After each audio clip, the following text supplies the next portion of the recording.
Field getting ready to go, and you're looking at Dan Quinn, the head coach of the Atlanta Falcons, 8-8 in his first season in 2015, and then 11-5 last year. They got all the way to the Super Bowl and somehow blew a 28-3 lead en route to an overtime loss to the Patriots. And of course, Mike Tomlin signed through 2020. He's at 45 years of age already, 111 wins, no losing seasons. And we know we're expecting a lot here today from James Conner. Let's go downstairs, Missy Matthews. And I know she had some conversation with both Mike Tomlin and number 30. Missy. Yeah, that's right. And the same could be for Martavis Bryant. When I talked to Coach Tomlin just a few minutes ago, he said there is no plan for Martavis Bryant and James Conner. He is playing it by ear. How long they'll be in this game, it depends on their level of conditioning. Back to you, Bob.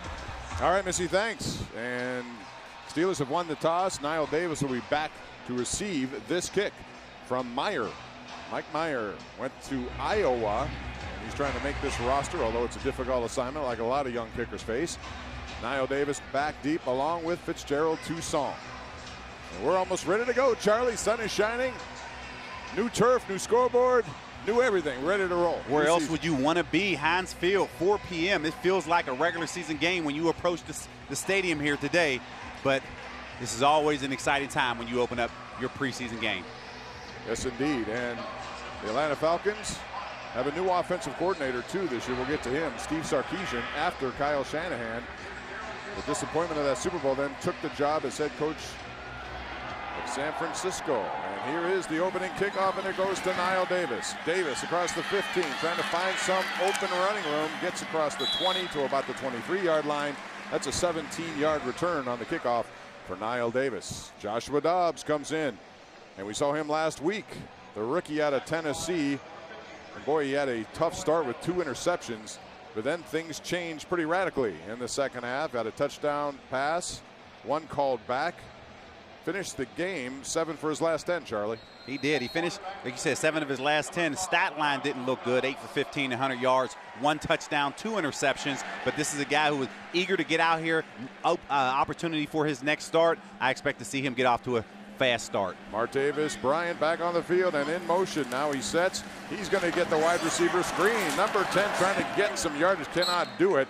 Immediately knocked down there. And that's a short gain. And now it's time for the Ford lineups, brought to you by your neighborhood Ford store. Dobbs, Sammy Coates, Martavis Bryant back in the lineup for the first time since 2015. Alejandro Villanueva, Foster, Finney at center for Pouncey, DeCastro, and Marcus Gilbert. They have one of the better offensive lines in the game. Toussaint, along with Nix, Jesse James in at tight end.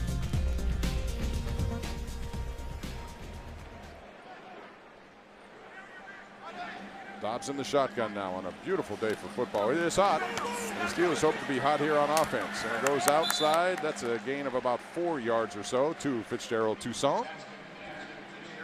Now let's take a look at the Ford starting lineups for the Atlanta Falcons on defense. Brooks Reed. They brought in Dontari Poe from Kansas City. Grady Jarrett had his coming out party in the Super Bowl last year. Courtney Upshaw up front. Linebackers include the man who led the NFL in sacks last year, Vic Beasley Jr., Deion Jones, Devontae Campbell. And then your secondary, it's a good one, Alfred Trufant, Allen, and Keanu Neal, who had a really big Super Bowl as well with 13 tackles. That's a good defense, Charlie. These guys can play. They feel like they belong as the best defense in the league. Pressure from behind, and Dobbs trying to get it off, cannot do it. Is it a live ball or incomplete? Gene Steratore says no, it's an incomplete pass, and that was Grady Jarrett. We talked about him, number 97. He sacked Tom Brady 3 times in the Super Bowl to match a Super Bowl record, and look at him. Just a twist from the front. Offensive line couldn't get their job done passing off that twist. Got on separate levels, and you can see right there just a bat down on a strip. So it's going to be Jordan Berry now punting the ball away as the Steelers go 3 and out. That's the kind of pressure Atlanta can bring to you. Andre Roberts, number 19, is back deep for the Falcons. He had a big game last week in their debut against the Miami Dolphins. And it's a good kick by Berry as he drives him back, and a fair catch called for. And we have a penalty flag thrown from the far side here. 56-yard boot by Berry, a flag on the play.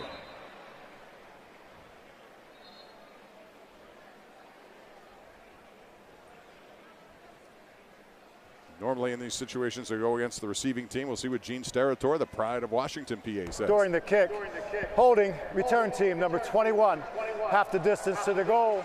First down, Atlanta. So Gene and his brother on the same field. Tony Steratore is here also. Normally they're in different crews. Maybe this is the first time for the Steratore family. Yeah, this crew here, they worked a lot up in training camp in Latrobe, but Steelers were practicing a lot. And you can see, going back, just Jordan Berry real quick. Last week, started off, he had 6 kicks. He averaged 44 yards, and that was a great start for him with a 56-yard punt, along with the penalty to pin the Falcons inside the 10. Matt Ryan is the starting quarterback. He had an unbelievable season, the 2016 NFL MVP, 4,900 yards, 38 touchdowns, 7 interceptions. He played last week, went 3 for 3, including a touchdown pass. He expects to get a little bit more work here today. Handoff. Javon Coleman going nowhere. And the grave digger, Javon Hargrave, with the tackle right there.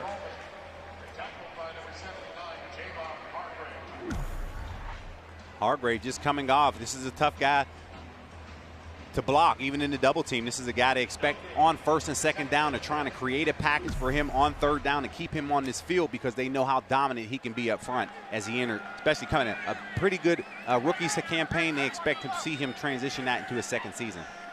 That kind of defensive play is what the Steelers are hopeful of with those 3 big guys up front. Play action. Ryan goes to his man there. That's Mohamed Sanu. The former Cincinnati Bengal gets across the 20 to the 21-yard line. That's a gain of 13 and a first down. And now let's take a look at the Atlanta Falcons offense presented by your neighborhood Ford store. Ryan, along with Justin Hardy and Mohamed Sanu. We will not see Julio Jones here today. Jake Matthews, another of the Matthews family tree. Levitre, Mack, the former Brown, Garland, and Schrader up front. Matt Ryan, very efficient. What a difficult pill to swallow. They had the game pretty much won, Charlie, if you remember last year in that Super Bowl. All they had to do was run the ball, and they didn't. Once again, it goes to Sanu. Tries to get around Sean Davis, stiff arms him, and gets some extra yards as a result. Gain of 12 on that play, and we do have another penalty flag down. Let's take a look at the Steelers defense. Hayward, Hargrave, and Tuitt out front. Tuitt moving toward maybe a new contract. We'll see. We have Dupree, Shazier, Williams, and Watt as your linebackers. And in the secondary, Artie Burns, Robert Golden, Sean Davis, and personal foul. Defense, number 25, unnecessary hit away from the play. 15-yard penalty added to the end of the run. First down. So Artie Burns back. He missed last week's game, gets a personal foul right off the bat. A man the Steelers expect a lot from, Charlie, this season. Yeah, Mike Tomlin's not happy about that particular call, and the flag came in extremely late, well after the play. Artie Burns is still arguing with the referee because he didn't agree with that particular call. It'd be interesting to see if we can get a replay on that. So it adds on to what was first down yardage. And again, Ryan hurries his guys to the line of scrimmage. Austin Hooper, 81, lines up to the left of the tackle. Handoff goes to Coleman. Coleman gets not much yardage there. Swallowed up by the Steeler defense. Matakevich led the charge along with Hayward, Davis, and others. No gain. Davis coming on in front of blitz. He realized that this play was coming. He did a nice job of securing the outside, forcing him to come cut back where the rest of your potential defenders are, and it was a nice play by Sean Davis there. You're expecting to see Devontae Freeman, who just signed a new contract extension, but he's out with a concussion, so Coleman got the start. They're very talented in the running back position. Marvin Hall into the game now, number 17 for the Falcons for the first time today. Handoff, and he has some running room there, and a beautiful open space for a big gain. For number 28, that's Terran Ward, a gain of 21 yards off of left tackle. Caught the defense sliding to the left here, and Falcons' offensive line did a nice job of securing the outside, and he picks up 15 yards before he's even touched. Terran Ward, 28, made some big plays last week in their game against Miami. He's also the brother of Denver safety TJ Ward. But again, he's battling two pretty good running backs right ahead of him on the depth chart. But he remains in the game. Falcons continue to move the football. Ryan now, as the blitzer is picked up. Burns was coming, and Ryan throws it away. Good job there by Ward to pick up Burns, but good coverage down the field as well. Yeah, that play was created by Artie Burns here. It was supposed to be a play action pass to the right. The running back understands he has blitz protection. He goes off to the left, and that causes all type of miscommunication problems there, and the defense read that with their coverage on the backside. Now it's time for the UPMC Injury Report, brought to you by UPMC Sports Medicine, the official health care provider of the Steelers. Landry Jones continues with his abdominal strain. Juju Smith-Schuster has had 3 injuries in this camp. He's day-to-day with a bone bruise. Opens up some opportunities for other players. Ryan now underthrows his intended receiver there, Marvin Hall. And that'll set up a 3rd down for Atlanta. Matt Ryan not happy with himself there. He had a quick out here running to his left, and he feels like he let one go there, because now it puts him in a 3rd and long situation versus a 3rd and medium if he was able to convert on that pass. Ryan so far 2 for 4, 25 yards. And the Steeler fans come to life here. Check. As the Hold defense. up. With the game clock operator, please reset the game clock to 10 minutes, 6 seconds. 10:06 on the game clock, please. Please reset the game clock to 25. Please reset the game clock to 25 and the game clock to 10 minutes, 6 seconds. Gene Steratore taking control. As he does, he's good.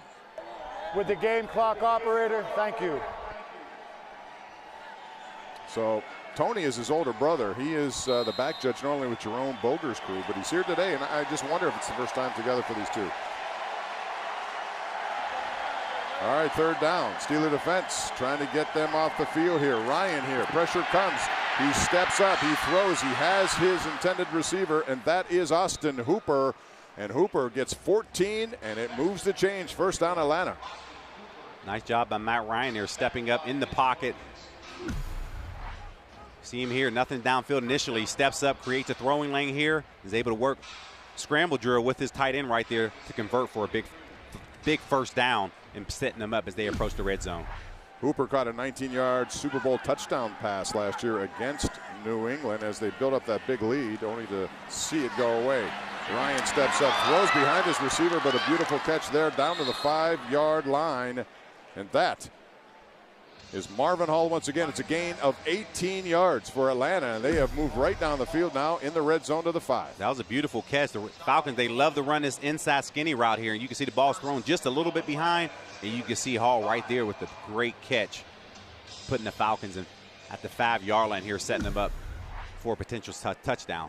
Marvin Hall played football at Washington, and Steve Sarkisian was his head coach at the time. So the new offensive coordinator likes this kid and is giving plenty of opportunities here. 1st and goal now for the Atlanta Falcons on their 1st drive of this day.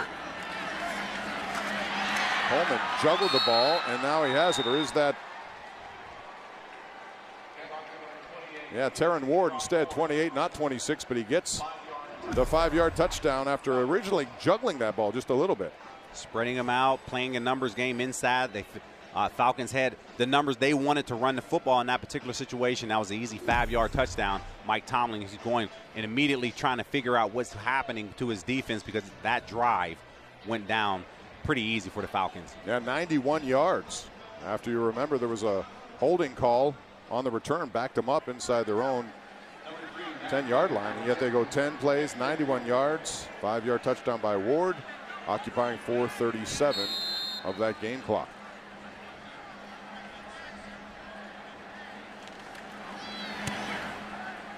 Extra point by Matt Bryan, who is 42 years of age and coming off a Pro Bowl season. And he puts it up, and Atlanta completes a very impressive 1st drive, culminated by the Ward touchdown. It's 7-0 Falcons. The Steelers will get the ball for the 1st time coming up. 2nd time, sorry. Be on the air every Sunday night, 11:35, talking sports opinions. So please join us, and we'll do that again tonight. It's Mike Meyer now kicking off after that scoring drive of 10 plays, 91 yards. Ward, 5-yard score, and the Steelers would like to even that up after they went 3 and out in their 1st one. And this is Fitzgerald Toussaint takes a knee, so the Steelers will get it 1st and 10 from their 25.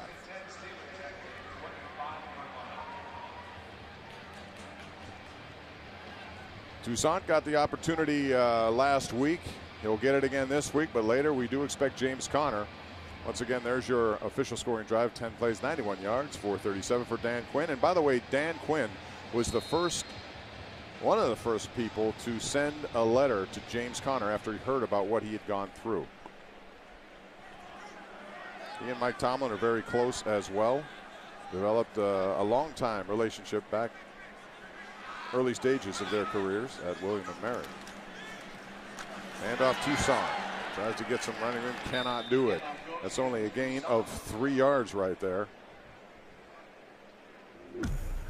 Tucson, he's the next guy up. He's straight ahead run. He picks up 3 here, but this is a guy who wants to be the next man up after Le'Veon Bell. You know he's the starter, but Tucson, he did a lot of good things. Last week he had 6 carries, 19 yards. He wants to pick it up as the day goes on before he passes it off to Davis.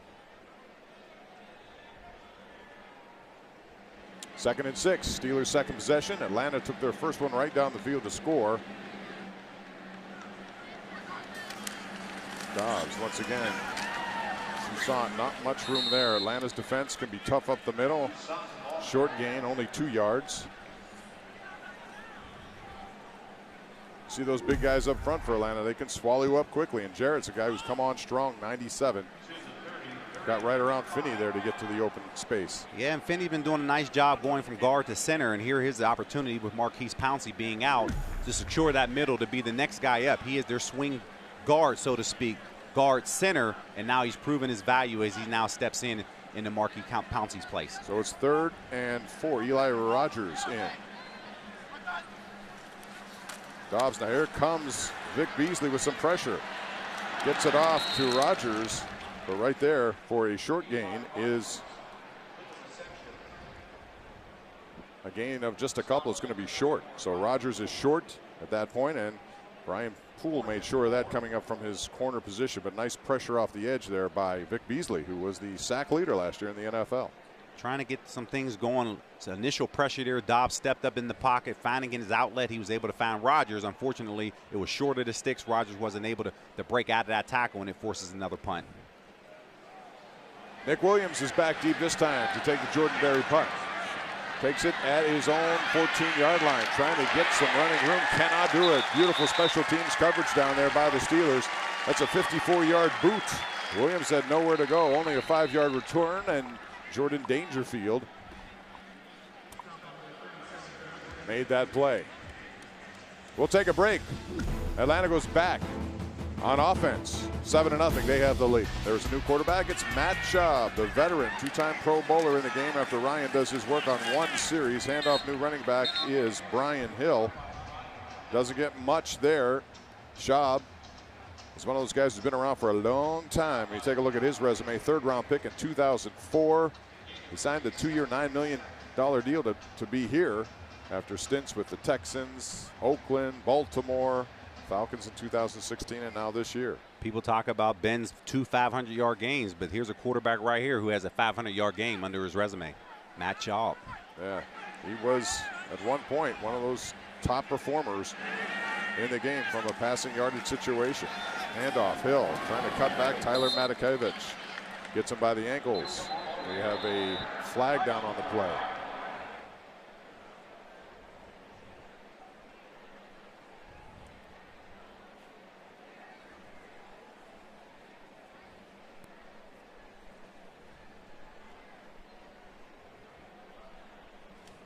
Illegal use of hands, hands in the face offense. Number 85, 10-yard penalty, replay, 2nd down.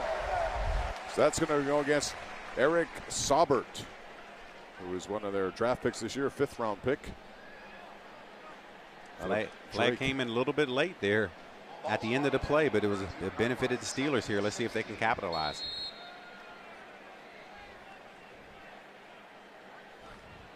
All right, that'll 2nd down 16 situation now for Atlanta, but they were deep in their own territory in the first drive, and Matt Ryan dug himself out, went 91 yards on 10 plays, culminated with a Ward touchdown to make it 7-0. Steeler defense would like to get a situation where they can hold this team deep in their own territory. Stephon Tuitt with pursuit right there. Comes in with Vince Williams as well, and Tyler Matakevich. That's the gain of 5 yards. Our rookie watch is brought to you by Mercyhurst University. Last week, T.J. Watt with 5 tackles, 3 solo, 2 sacks. Missy Matthews, this guy lit it up last week, didn't he? Yeah, absolutely, Bob. While everyone's focusing on that, T.J. Watt is focusing on what he can do better. Coach Tomlin wants to see him settle in and be a better communicator in tonight's game. Back to you. All right, Steeler fans looking to come up with a big play defensively here as Atlanta has it now 3rd and 10 from their 18-yard line. Shaw in the flat, goes to Hooper.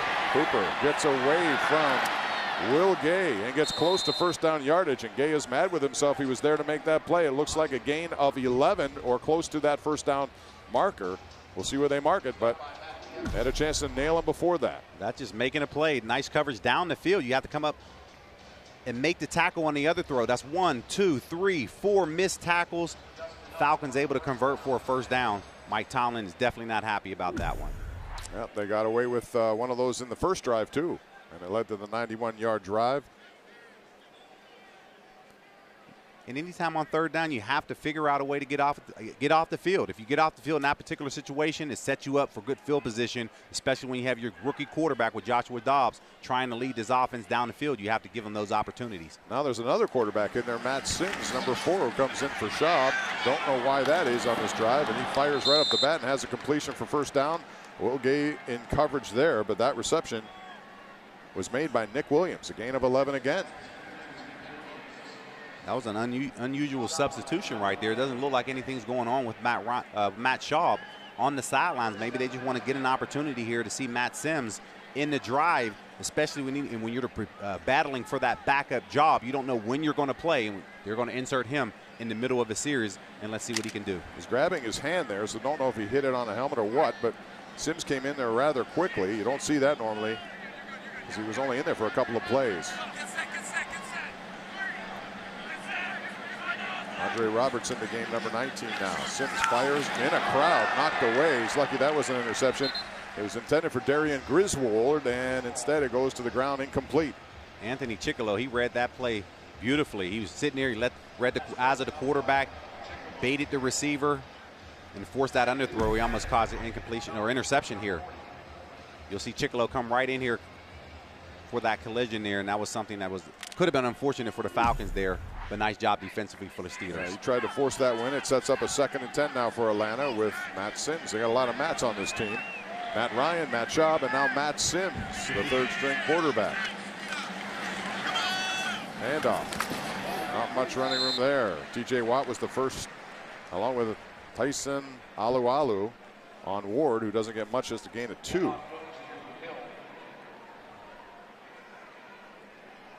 You see this Falcons, they want to make sure they don't lose the beat here. New offensive coordinator here, Steve Sarkisian. He comes right in here with one of the most talented rosters in the league with this Falcons offense, and you can see they're not missing the beat, at least up until this point.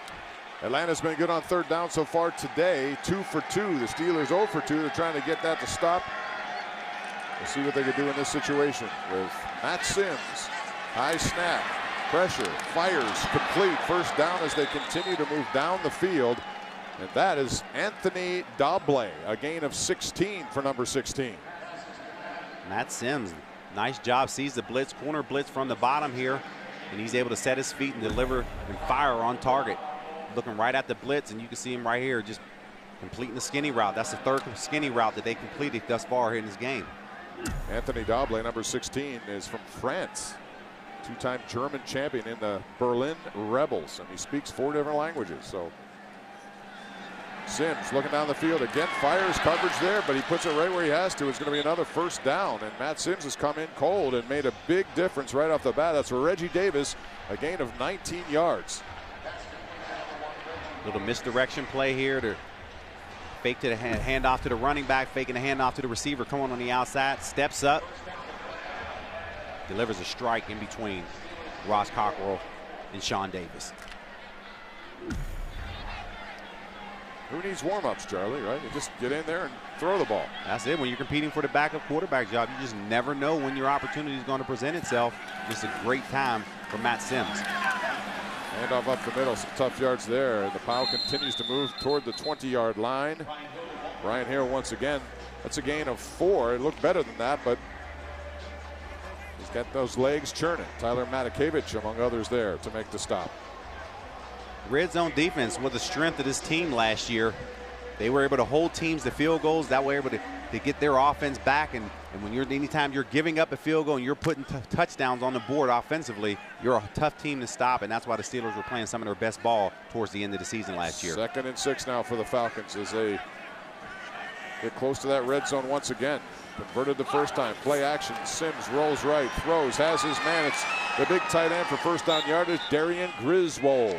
Gain of 15 yards on the misdirection play.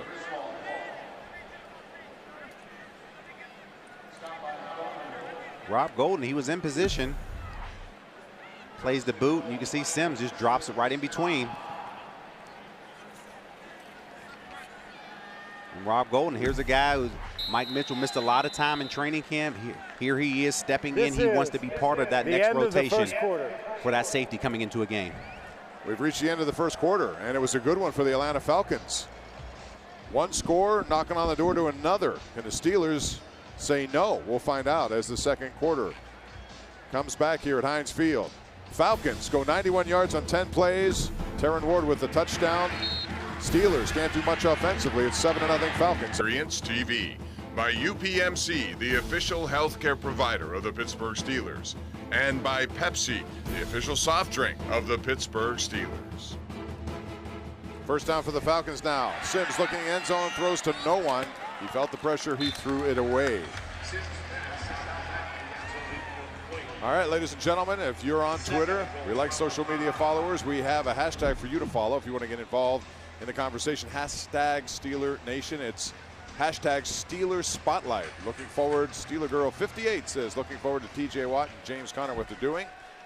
We'll find out about those guys. Watson there now.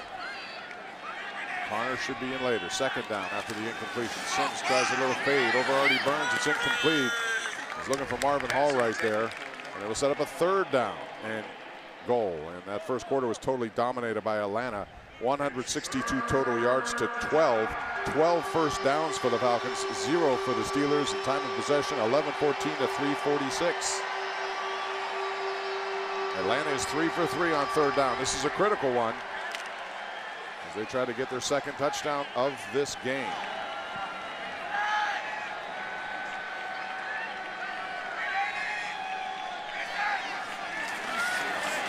Sims now throwing, and he had a man in the end zone, in and out of the hands of number 17, Marvin Hall.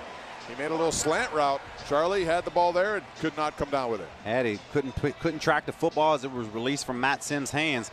And that's one right there. Matt Sims immediately claps his hands, runs off the field because he knows they let an opportunity get by. Yeah, right there, made the play, but couldn't come down with the ball. So this will be a 23-yard field goal for Matt Bryant, who has been around for a long time. Like I said, 42 years of age. Originally came into the league in 1999, undrafted.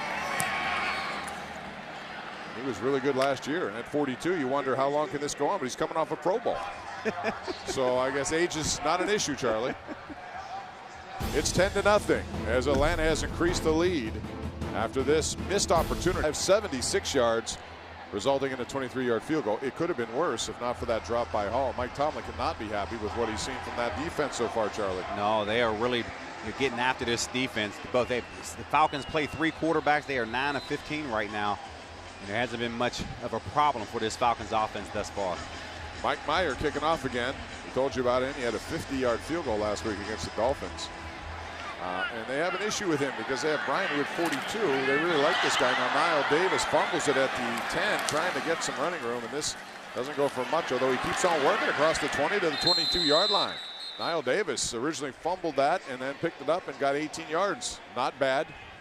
Right now, let's go downstairs. Missy Matthews with an injury update. Missy. Yeah, Javon Hargrave is out of the game right now, being evaluated for a possible concussion. I'm told his return to the game is questionable. Keep you posted. Bob, back to you. All right, Missy, thanks. One of the guys they expect big things from on that defensive line. And boy, in college, 37.5 sacks from a defensive line position. That's pretty impressive. That's what got the Steelers' attention. And you see Big Dan McCullers filling in for Hargrave in the next defensive series. Finney at center, Dobbs at quarterback. Steelers look to get something going offensively. So far, nothing to show. Here is James Conner, his first attempt as a Pittsburgh Steeler, and he's tripped up right there. Gets a big round of applause when they announce his name. It's a gain of 3, but he thought he could have had more on the little cutback. You can see the play is designed to go right. Nice vision there to create. Just tripped up right there. That would put him one-on-one with that linebacker. It would have been interesting to see if he would have been able to break that tackle.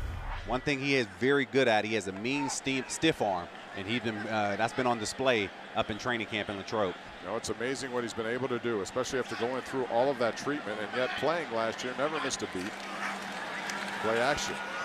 Dobbs is going to go down the field looking for one-on-one coverage. Darius Hayward-Bay is there, but there's going to be pass interference against Deji Olatoye. Number 30 was in coverage one-on-one. Pass interference. Defense, number 30. Spot of the foul, automatic. First down. That's the first down for the Steelers. They'll take it. Darius Hayward-Bay, this is the fastest guy on this Steelers receiving core. He runs a 4.3 40, just using his size. And you can see him right there trying to use his body to make the catch. Didn't convert, but they were able to get the penalty. Had nice position. And Olatoye, he couldn't do much about it except interfere with him, which he did. And that gives the Steelers the ball at their own 45-yard line. Now Gene's territory saying, well, actually it should be up a little farther.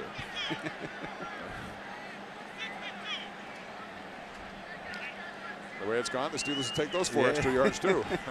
They really have. This is the best drive of the game for the Steelers. James Conner was very excited before this game. And you can tell, and you know he's just anxious to get a good opportunity. It's a reverse flip. And it's a good one to Martavis Bryant, except it's well diagnosed by the Steelers. The ball comes out. It goes out of bounds. The Steelers should retain it because the recovery happened when it was out of bounds. But that was well read by the Atlanta Falcons, who made that play. Devontae Campbell was one of the first there, number 59. Ruling on the field is it's a fumble forward that went out of bounds by rule. The ball will be placed at the spot of the fumble, which is the 48-yard line. Second down, Pittsburgh. Brian stumbling there, trying to make a cut, lost track of the defender, got hit pretty good as the fumble was caused. Fortunate for the Steelers, the ball rolled out of bounds. Looked good when it started, but then all of a sudden it broke down. And Devontae Campbell's one of those guys. He was a 4th-round pick a couple of years ago, but he's really moved up and impressed the Falcons coaching staff. And once again, it's Conner with a nice gain. Now tries to get some extra yards, and again is knocked down right at the last minute with those shoestring tackles there. That was DeMonte KZ, a gain of 5, but it looked more impressive than that. Fresh legs here for Conner. He missed a lot of time in training camp, but this is a guy who's out here excited about it, very familiar with this turf, being a former Pitt Panther, and he's out here doing his thing right now. 2 carries, over 10 yards. So it's now 3rd and 6 for the Steelers. First time in Atlanta territory.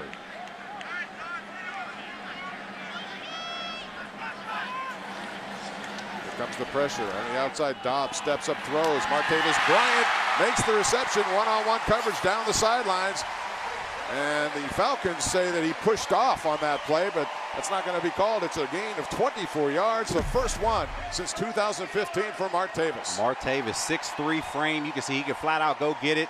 You can see just a ball on the underthrow, was able to convert. They've been working a lot with this particular play at training camp because they know he can go get it, but they want to see if he can adjust as the ball's thrown behind him. Nice job of proving that point right there. C.J. Goodwin was back covering that play. He's from California, University of Pennsylvania, and spent some time after Mel Blount called on his behalf for the Steelers as a wide receiver. Made a switch and found a home here.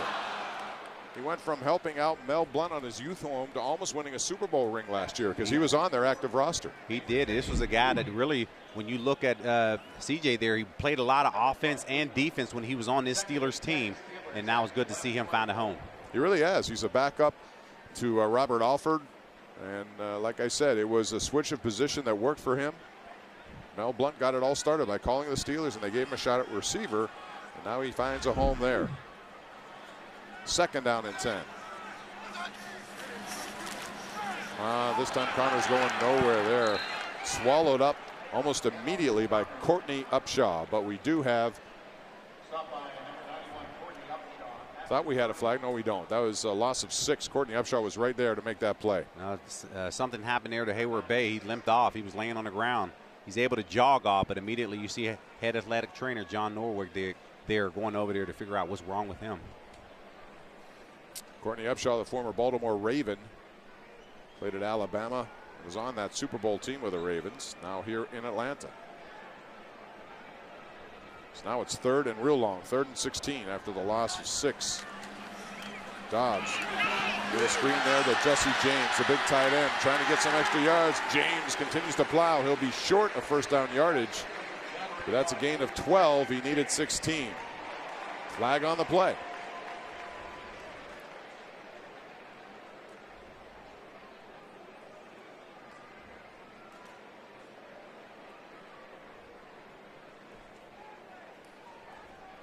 Ineligible man, downfield offense, number 66. 5-yard penalty, replay, 3rd down. Sterator has those Hercules arms going there. It looks like he's worked out. He's always been that way. Tough break there for the Steelers there.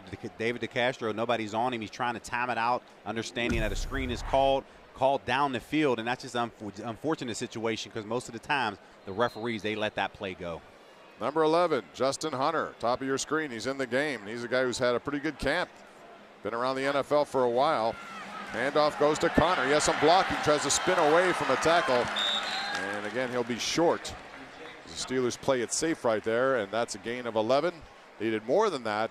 It'll set up a field goal opportunity for Chris Boswell. Play it safe here. Just try to get back in the field goal range. You want to get into Chris Boswell's range, which is very good at this particular point, but you just want to put cap it off with the drive by putting points on the board with a field goal here.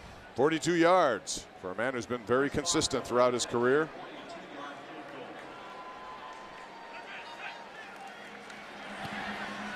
This one up and good. We haven't talked a lot about the 6th-round pick this year, Colin Holba, but he's done a pretty good job because we haven't talked about him, Charlie. And when you're a holder and a long snapper, that's pretty good work. So it's a field goal. Steelers are on the board. Falcons still lead it by the score of 10-3. Board on the 42-yard field goal by Boswell. This one's going to be taken at the 4-yard line. Roberts, who had a nice game last week against the Dolphins, trying to cut to the outside. Niall Davis says not so fast. He's back on special teams. It's an 11-yard return. It could have been more. Davis good on special teams. That's how you have to make an impact here. Davis is trying to do that not only as a returner, but getting out here, making plays in the special team game. That's something special teams coach Danny Smith, he wants to see. Making a tackle inside the 25. James Conner was back there on special teams. TJ Watt. Doesn't matter where you are. Doesn't matter what draft pick you are. You got to earn it on special teams. And think about it. Hall of Famer Terrell Davis. That's how he started his career on the kickoff team. Brian Hill in the backfield now for Atlanta as they continue to rotate running backs. He takes the pitch, and boy, there's Stephon Tuitt. As the Steelers look potentially to sign him up before the start of this regular season. Number 91 is motivated this year. Guys all over the place. Now it's time to check out the Bordas and Bordas scoreboard today. The Braves over the Reds so far. The Cubs tied with the Blue Jays. Rockies and Brewers 2-1. Milwaukee, the Pirates, of course, play tonight at Williamsport, the site of the Little League Baseball World Series. Kind of a cool experience for those two teams. Final game of a 4-game series. The Pirates won last night and return to PNC Park for the Dodgers tomorrow. Matt Sims steps up, avoids a potential sack, and gets across the 20, barely, or right at the 20-yard line. 5 yards on that run. Just trying to play action pass, similar play that they ran earlier. Play action, trying to find a seam in the back. Weren't able to convert. Good coverage on the backside there by Artie Burns. Steelers defense would like to get that ball back quickly here as they finally have scored. Atlanta had the first 2 scores of this game. 10 plays, 91 yards. In case you joined us late here, 5-yard run by Terron Ward and then a 23-yard field goal by Bryant. That was followed by a 42-yard Chris Boswell field goal. And here's Sims now. Gets it away, has his man, and it's Nick Williams close to first down yardage. Vince Williams was there to wrap him up. That's a gain of 6. It looks like it is good enough for first down yardage. Vince Williams on the coverage trying to expand what he's able to do. Great run blocker, great run blocker, but at the same time, can he cover? And that's what they want to see. Here he is out here on the tight end, was able to run, able to make that coverage. But I think when you look at Vince Williams, this is a guy last year had the opportunity, started against the Kansas City Chiefs, 15 tackles in that game, 1 sack. That allowed Lawrence Timmons to leave free agency to the Dolphins. Derek Coleman in at fullback for Terran War. He goes up the middle. It's hard yards there as the Steelers shut that down pretty quickly. Again, Stephon Tuitt was one of them to make that play, a gain of only 1 yard. You mentioned earlier there, Bob, Stephon Tuitt, Steelers are trying to lock him up on the deal before the beginning of the season. This is a guy who was a second rounder. They feel like he had first round talent. If he didn't have a groin injury coming out of college, this guy would have went in the first round. I don't think he would be on the Steelers, but the Steelers are fortunate enough to have him, and hopefully they can lock him up here for the years to come. They bring in Walton now for Gay, and you're right, Stephon Tuitt really stepped up after the injury to Cam Hayward last year. And he played some of his best football, some bone-crunching hits in the Cleveland game, if you'll recall. Sims now going down the field looking for one-on-one coverage and has his man Reggie Davis. Davis gets behind Ross Cockrell, and number 1 comes up with a big play there. That's a gain of 45 yards for Reggie Davis. Just playing one-on-one with Cockrell here, and all of a sudden, just gets behind Cockrell. Beautiful pass by Sims right there. And this is what they love to do. Julio Jones, yes, he is the number 1 receiver, but there are a lot of receivers on this team vying for that number 2, number 3 spot and proving that they can go deep. And right there, Matt Sims was able to connect. Coleman, the fullback, remains in the game. Instead, play action goes to Hill, and he's being pursued is Matt Sims, and it's Anthony Chickillo gets back there with the sack. That's a 13-yard loss for Chickillo. Anthony Chickillo, here's a guy in a rotation. You can see him just beating his man. Matt Sims trying to spin out of it. Chickillo was able to bring him down. He's trying to be part of that rotation. Arthur Moats got off to a great start last week. Now Chickillo has his opportunity here. Chickillo's a guy out of Miami of Florida, was a 6th-round pick a couple of years ago. Has been out with a little bit of an injury, but he's got a motor on him too. Nice depth to have a guy like Anthony Chickillo on your team. Linebacker coach Joey Porter loves Anthony Chickillo. So 2nd and 23 now. Sims fires over the middle, and again it's a reception and a hit there by Robert Golden on Nick Williams, who appears to be shaken up on that play, but a big hit by Golden after he made the reception and gained 22 yards. See another inside route there on the skinny post. Was able to drop it in between the safety there. Big hit there. It's good to see both of those guys get up because you can hear that hit from up here and the crowd goes, ooh, as that hit was made. Well, Williams was on his way down. Golden was just trying to finish the play, and he got him up in the neck helmet area, but he was going down. But still, good concentration to hold on to the ball, and it's a 1st down. And they get big yardage on that play. Handoff goes to Hill up the middle. Not much there. Looks like a rugby scrum.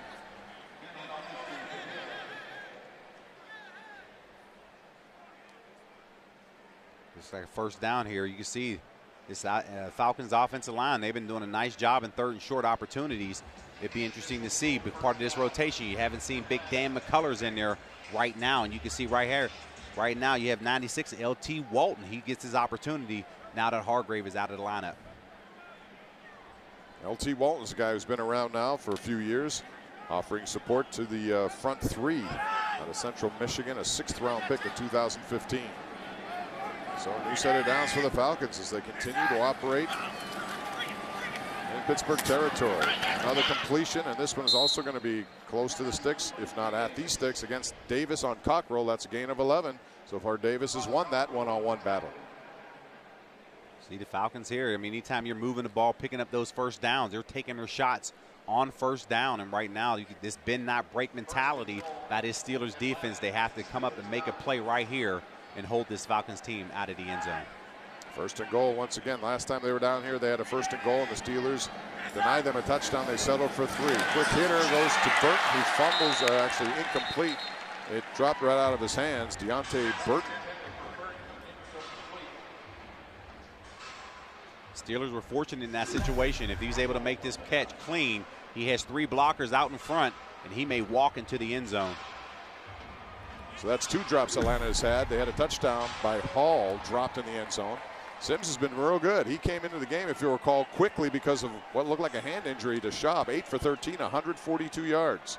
Second down. The Steeler defense trying not to give up a touchdown again for the second series in a row here. Hall up the middle, not much there. And he'll get it down to about the 8-yard line. And that'll set up third down.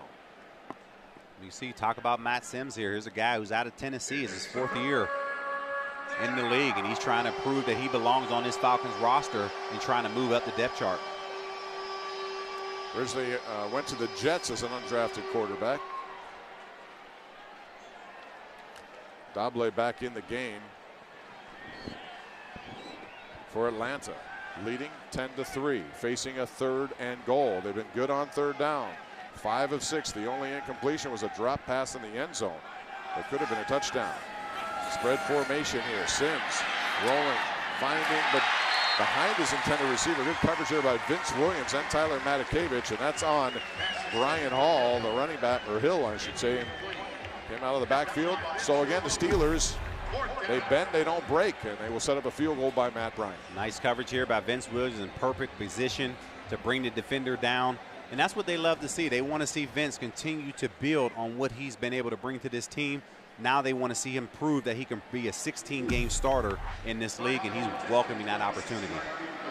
So Matt Bryant with a 26-yard field goal now, trying to make it a 10-point lead once again for the Falcons. And he does. Atlanta once again converts some 3rd and long situations. So it's 13-3. Threes are wild. 3-3-3 left in the first half. Steelers down 10.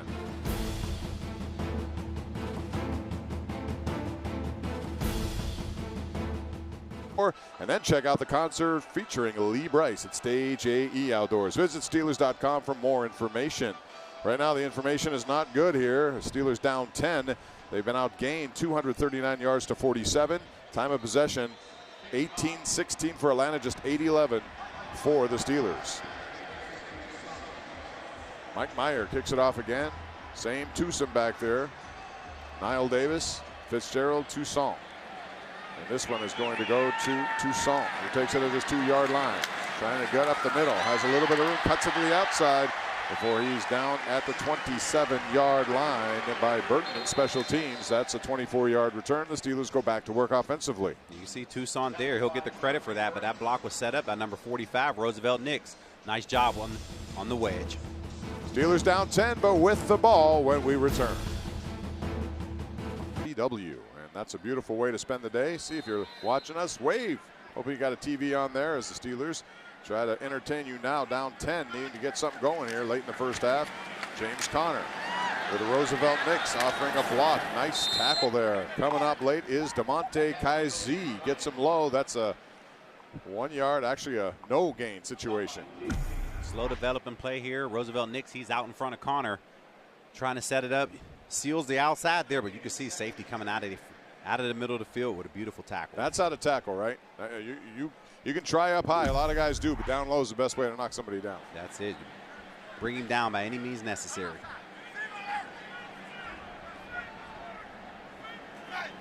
Sammy Coates in the game, number 14.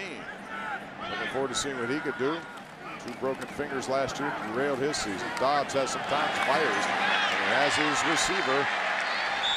And that's a good reception there by DeMarcus Ayers. It all starts I'm sorry, that's David Johnson. Had that wrong, 82. It all starts with protection. You can see Dobbs standing in there. David Johnson, who is the best blocking tight end on this football team, is able to make that reception and pick up the first down.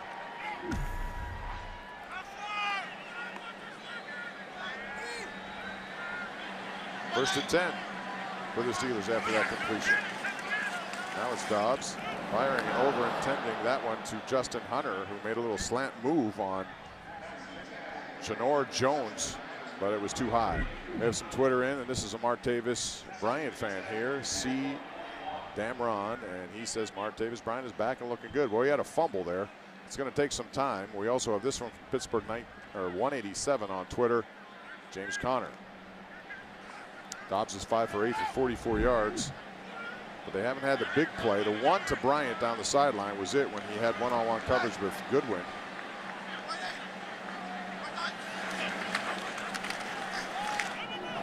flat. It goes to Jesse James. Stiff arms, gets an extra couple of yards on the play after that. Bleedy Ray Wilson makes the tackle 6 yards, and now we've reached the 2-minute warning. So the Steelers will come back and try to extend this drive with 2 minutes remaining. They are down by 10. Matthews, let's do that right now. Missy, what's going on down there? Well, the stiff arm by Jesse James made me think of the fact that former offensive lineman Alan Faneca was actually working with the tight ends on blocking during training camp as they finished out in Latrobe. So the Steelers' motto is the more you can do, not just working as a coaching intern with the O-line, but also with the tight ends. Good to absorb all that knowledge from guys like Faneca and Hines Ward, who are up there helping out. Charlie, I see you up there with the quarterback sometimes too, giving out that knowledge. All those years in the league comes in handy.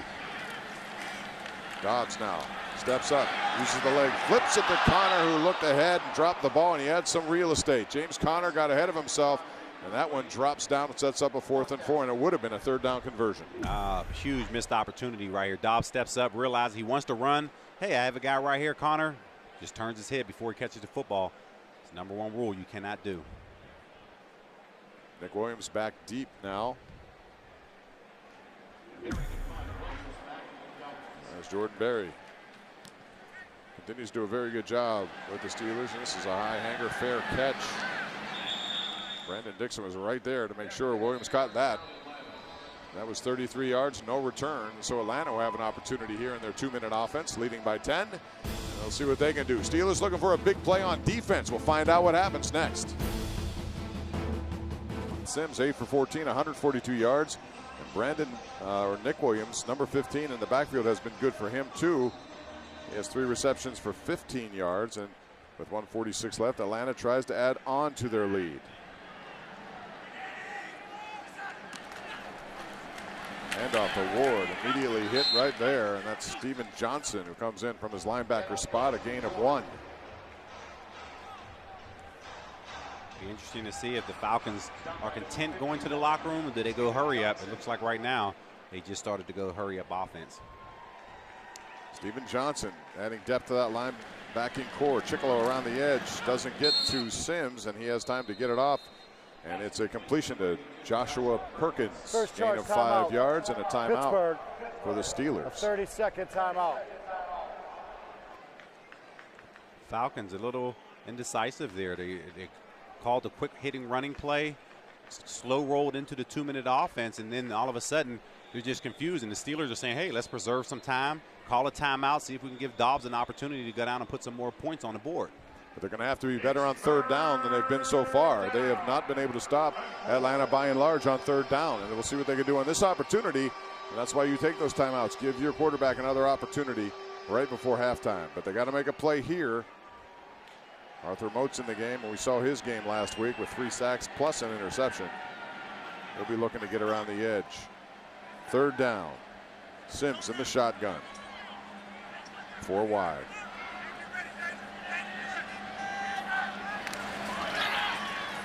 Right down the middle, and it falls incomplete. And the Steelers are going to get the ball back, and Tomlin's timeout preserves time. And so now they'll get an opportunity. You see Matt Sims, he knew what he wanted, one-on-one matchup there, linebacker on his tight end. He was looking at that matchup. The receiver wasn't looking. And you can see right there, 51, he was able to, that's Steven Johnson, he was able to cover and get their team off the field. That's Eli Rogers deep for the Steelers, looking to come up with a return here of significance. Matt Bosher, the 2011 6th-round pick from Miami of Florida. First punt of the day for him, so he hasn't done much except got a little suntan on the sidelines. See what he can do here. Comes the rush, and it looked like it was partially blocked. At least it sounded that way. It hits, bounces, and it takes a Steeler bounce before it's down at the 43. Couldn't tell what happened, but it sounded as if somebody got a hand on that. Running into or roughing the kicker as the defender was blocked in to the punter. 1st down, Pittsburgh. 31 yards, and let's take a look, Charlie. And that was a beautiful play call here by special teams coach Danny Smith. They almost got there, but you can see defenders are pushed into the kicker. No call. Great no call in that situation, allowing the play to continue. You like that surge up the middle. Danny Smith always looking for plays in the 3rd of the game, which is special teams. And those plays right there, that's how you make the team. A few years ago, Roosevelt Nix, he was in a similar situation, blocked a punt in the final preseason game, allowed him to make this football team. They want to see who the next guy is going to be able to contribute as it relates to special teams. So the Steelers now get great field position with 1:06 left in the half. A chance to get more points for Joshua Dobbs here. He fires. Jesse James at the 45, trying to get out of bounds, and does, and they stop the clock. Gain of 2. We'll take a look at more tweets. It's time for Tuitt to get into it. Hashtag Steelers Spotlight. Tuitt has been really good, and I expect him to be real good this year. We've also seen this one from Martavis. Glad he's back. He's a beast. They expect him to be one. There's a new player in that Atlanta secondary, and he is from Robert Morris University, number 35, Marcellus Branch, who at one point their bench pressed, I believe, I read 405 pounds. He's getting an opportunity in their secondary at safety. This one goes over to Sammy Coates. He gets out of bounds, stops the clock as they get into Atlanta territory at the 49-yard line. It's a gain of 6. Quick hit and play there by Sammy Coates. It was good to see him get his hands out in front of it, having no problems with those broken fingers from a year ago. So third down play, and as good as the Falcons have been generally on third down, the Steelers have not been so much. This would be a nice conversion here. Under a minute left. Working the sideline so far, conserving time. Sammy Coates down to the bottom of your screen.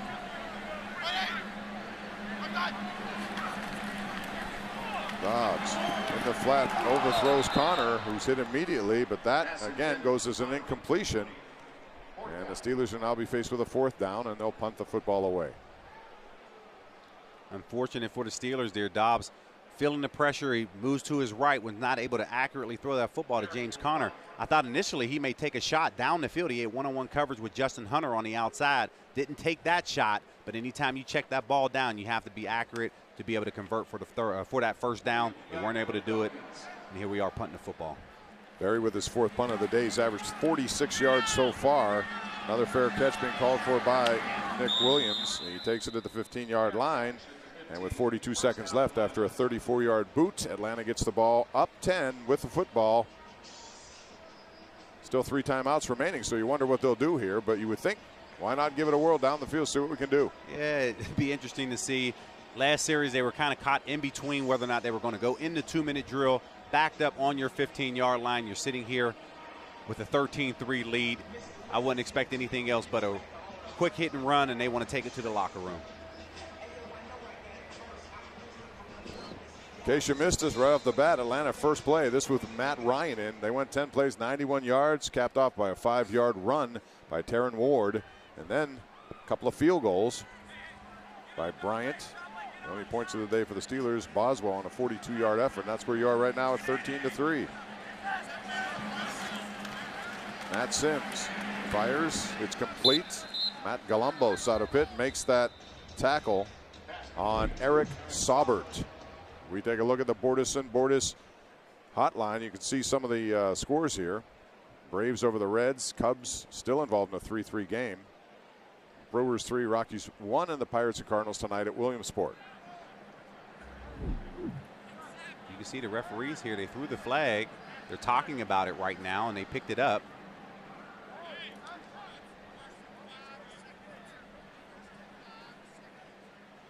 What's preseason for them, too, getting everything in order?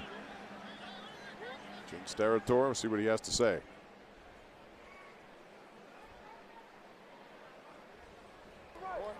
Legal use of hands, hands in the face, defense, number 55. 5-yard penalty, automatic, first down. So Arthur Moats got his hands up where he shouldn't have been.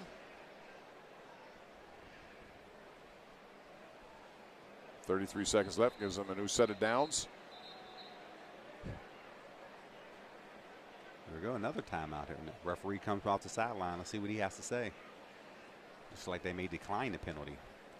Well, this Atlanta team, as I said. The penalty has, the choice has been to decide to decline the penalty. The result of the play was a 8-yard gain. It'll be 2nd and 2 in Atlanta. Last year they had that Super Bowl, apparently won up 28-20, had the ball. 1st and 10 at New England's 22, Charlie, if you'll remember, with 4 minutes and some change left. And Really, all they needed was a field goal from Matt Bryant, who was good in that game. Would have made it 31-20. Instead, they pass, they get sacked. Ryan loses 12. They end up punting, and that was the difference. Here's Sims being pursued by Walton. He takes a slide. We have another penalty flag down on the far side of the field.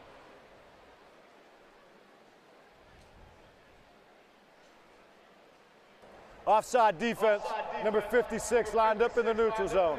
5-yard penalty results and a first down. So in retrospect, even though Kyle Shanahan got a new position as a head coach, I'm sure that one will stick forever. And that's one of those games when you're up 28-3 late in the third quarter, you don't expect to have, all they had to do is run the ball 3 times looking back. Yeah, you run the ball, kick the field goal, you're a Super Bowl champion, you're opening up on Thursday night in a few weeks celebrating, and unfortunately it didn't happen, and it leaves a very sour taste in your mouth for the rest of the offseason. Dan Quinn said he's looked at that over and over again. Some coaches don't want to, he has, and he's learned from it.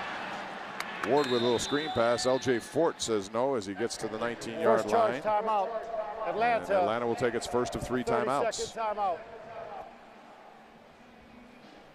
But if you're the head coach, that's all you can do at that point. It's painful, but you got to learn from it. Go back, think about what should have happened, what didn't happen. You have to accept it. Even Matt Ryan, he has a new commercial out, and he talks about the defeat in that commercial. You know, that's a tough loss. It still stings with me many years later, losing that Super Bowl 45 game. You know, and the Steelers haven't been back since. And I know a lot of people feel a sour taste in their mouth as well, because that's a tough way to get there. It's tough to get there, but when you don't win it, man, it leaves a sour taste in your mouth. It really does. Cowboys Stadium. Here comes Moats around the edge, picked up. It's Sims who underthrows Williams, and Mike Hilton, who was one of the stars last week, came in, got his hands on it, but it hit the turf, and it's incomplete. Mike Hilton, this is a guy who's been a surprise of training camp. Undrafted out of Mississippi. He has 1 year in the league.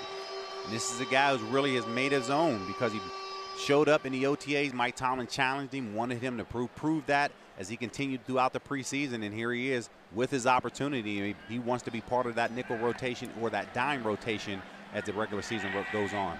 Senquez Golson still hasn't played. He's out. Cam Sutton, the 3rd-round pick, hasn't played. Opportunity knocks for other guys. And on that 3rd down, and Atlanta was 5 for 8 in the previous 3rd downs, Ward gets just a couple of yards there. Interesting here. Second charge timeout. Pittsburgh, 30-second timeout with the game clock operator.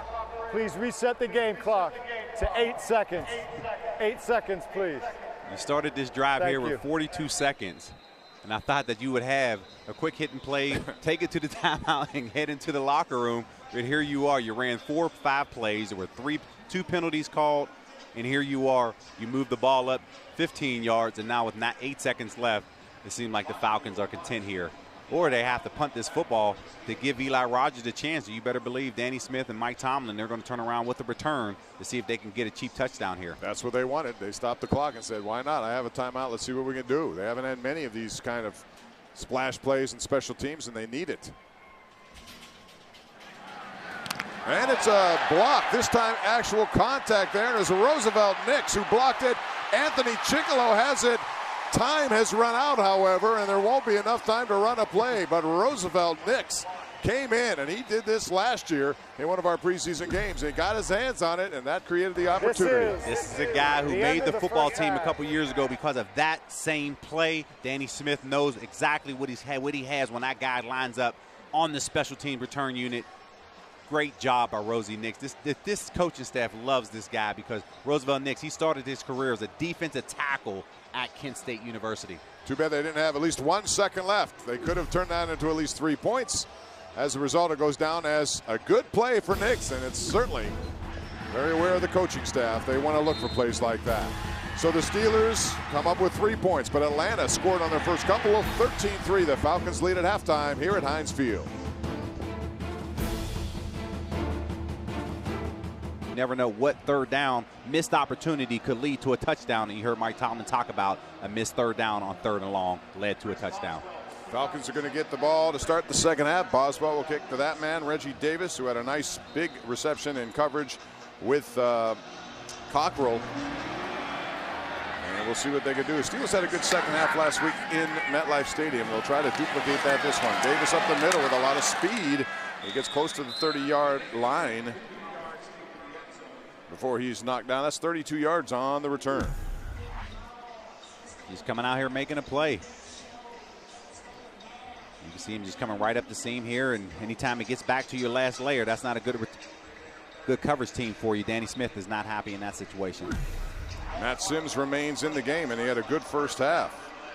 11 of 19, 157 yards, long of 44. Conversely, Josh Dobbs was 8 of 13 for 58 yards. Brian Hill in the game in the backfield for Atlanta. Sims throws it, has a man. Cody Sensabaugh, the Steeler in coverage there. And that is Anthony Dable. 11 yards on the play with Sensabaugh in coverage. And Sensabaugh, here's a guy right here, 6-year out of Clemson. This is a guy who came in wanting to make a mark. He really has read a lot of great routes in Latrobe, covers consistently. They want to see if he's able to now be part of that rotation to see if he can jump ahead of Mike Hilton.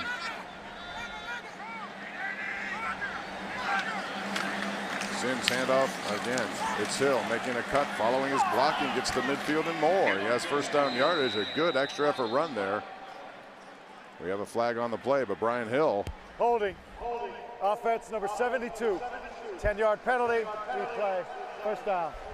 Well, the reason that worked potentially at some degree was Cornelius Edison was called for holding. And this play happened after the running back already passed him. You can see 72 with the hole right there. That nullifies a great rushing opportunity there, and it's going to put Atlanta in the 1st and 20 situation. And this is where the Steelers need to dig in. They gave up some yards in situations like this in the first half. 4 penalties for 52 yards for the Falcons. They've been able to dig out of many of these. Let's see if the Steelers can use it to their advantage now. Sims, good tackle there by Dupree. That's a gain of 5 yards. Greg Dupree, a guy who's getting opportunities just because of all these injuries. We talked about, Senquez Golson, Cam Sutton not in there. Artie Burns missed last week, so a lot of these young guys have had opportunities to impress the coaching staff. You do, and right now the opportunity or that window is closing because there's a mandatory cut date in 2 weeks. So a lot of people right now, they have to make their mark and make their move right now. We saw Matt Ryan early in this game, 1 possession.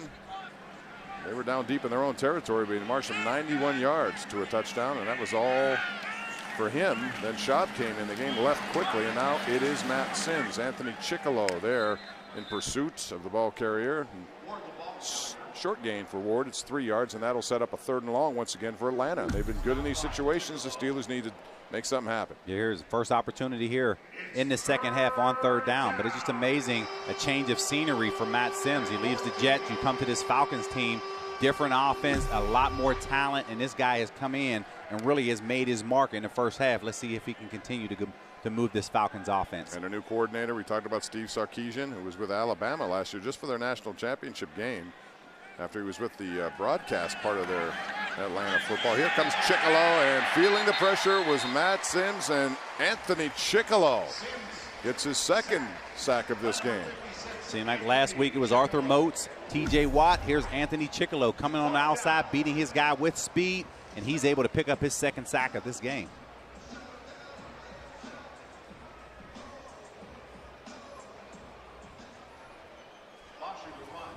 So Bosher's on to punt.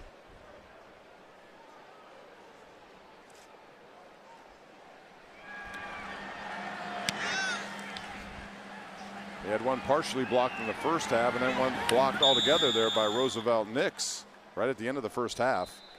And the Steelers, after a 46-yard kick, will get the ball in their own territory at about the 25-yard line. We'll take a break. Steelers on offense when we return to Heinz Field. Calls on sports topics, the hottest ones, the better. All right.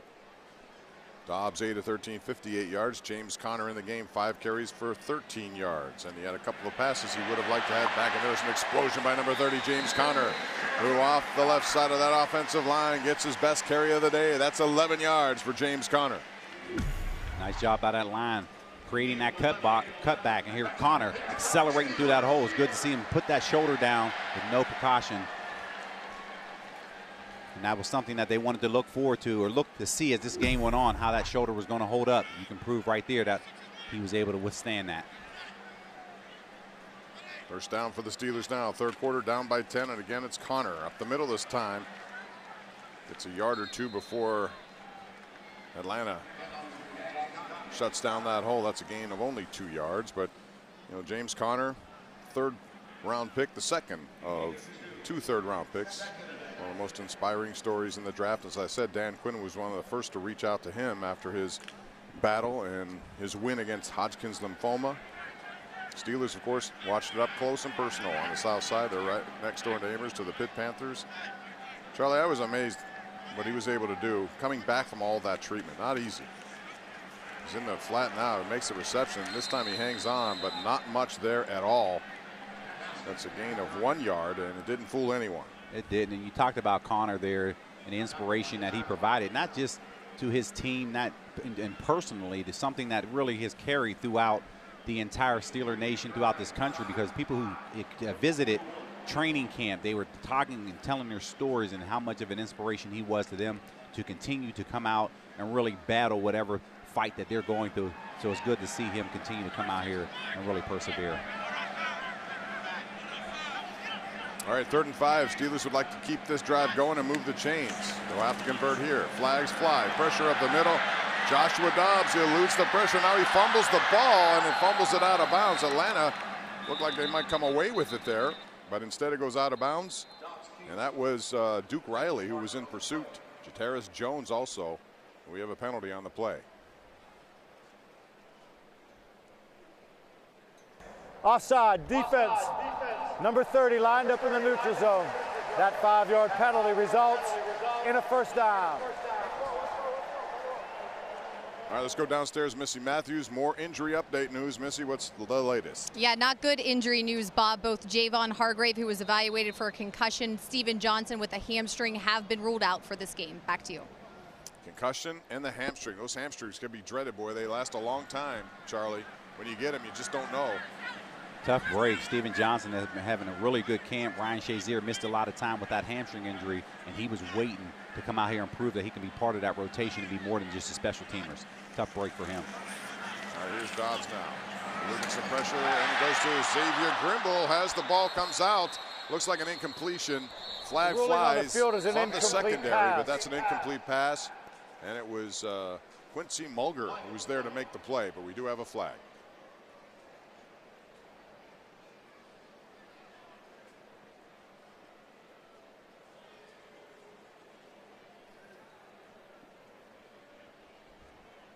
Prior to the pass, holding, defense, 5-yard penalty, automatic, first down.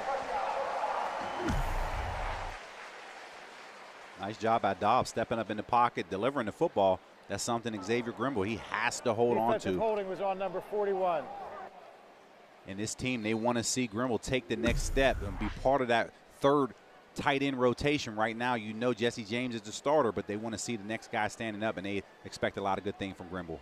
All right, Dobbs has plenty of time. This time goes down the sidelines, intending for Sammy Coates. Good coverage there, and it falls incomplete. It was one-on-one coverage by Deji Olatoye, and he was there to make that defensive play. Todd Haley trying to dial one up deep to see if he can get some chunk yardage there. Play action pass here. Dobbs looked to the right, tried to find Martavis Bryant on the right side. Wasn't able to get that matchup he wanted. Delivered the football late to Sammy Coates. He wasn't able to make a play for Dobbs. 2nd and 10 for Joshua Dobbs. Steelers trailing by 10, 9:18 left. Third quarter here on KDKA TV. James Conner now looking for some running room. None available. Ducks under a couple of guys and gets a yard or two, but that's it. That was pretty well diagnosed by the Atlanta defense. Another thing about Conner, too, I mean, he was the ACC Player of the Year as a sophomore. A huge year with 26 touchdowns. And then last year, over 1,000, despite all that, the chemotherapy, the radiation treatments. And you wonder how your body would take on that. Even if you return, which he did, you think over the course of a long season, that's just something you don't expect to help you from a conditioning point of view. Yeah, testing his energy level. And he was able to come back from that. Dobbs under pressure, fires down the field, looking for Martavis Bryant. Jones was back defensively. Nothing called. It goes incomplete. And this won't show up on the stat line, but you can see Connor stepping up there, picking up that linebacker blitz there. One-on-one on the outside. Just looked like Martavis just mistimed his jump. You typically expect Bryant to come down with something like this with his size. And the Steelers sideline, they all wanted a defensive pass interference call. They didn't get it. Nick Williams is back deep. That ball was on the back shoulder kind of throw, but he couldn't come up. Looked like his arm was a little bit down, and he couldn't get them both up to make the play. So instead, it's going to be a punt, and it's a good one by Berry, bouncing inside the 5, and it goes down at about the 4-yard line. Good play there by Galambos, who downs it. The original player back there appears to be hurt. 43 yards. That looks like Dupree. We'll be back. Steelers down 10. And it was Dupree who got back there first and hurt himself. You see, as he was planning right there, his left ankle gave way, and he had a rough time getting off the field, but he did walk off. And right now the doctors are examining him on the sidelines. That's the kind of stuff you're looking for on special teams, though. All it does, get down there, keep the ball backwards. Galambos fell on it. Here is Matt Sims. First down, passes, and good coverage there by Sensabaugh. And that was an opportunity to make a play, but Sensabaugh looking to make a play to help this Steeler team right now. And get involved. You can join us. Hashtag this time is player of the game. Who is your Steelers player of the game? At KD Pomp, at CharlieBat16. Let us know. Man, a little too early to tell. Not much going on offensively for the Steelers. Anthony Chickalo, he's probably in the talks right now with 2 early sacks.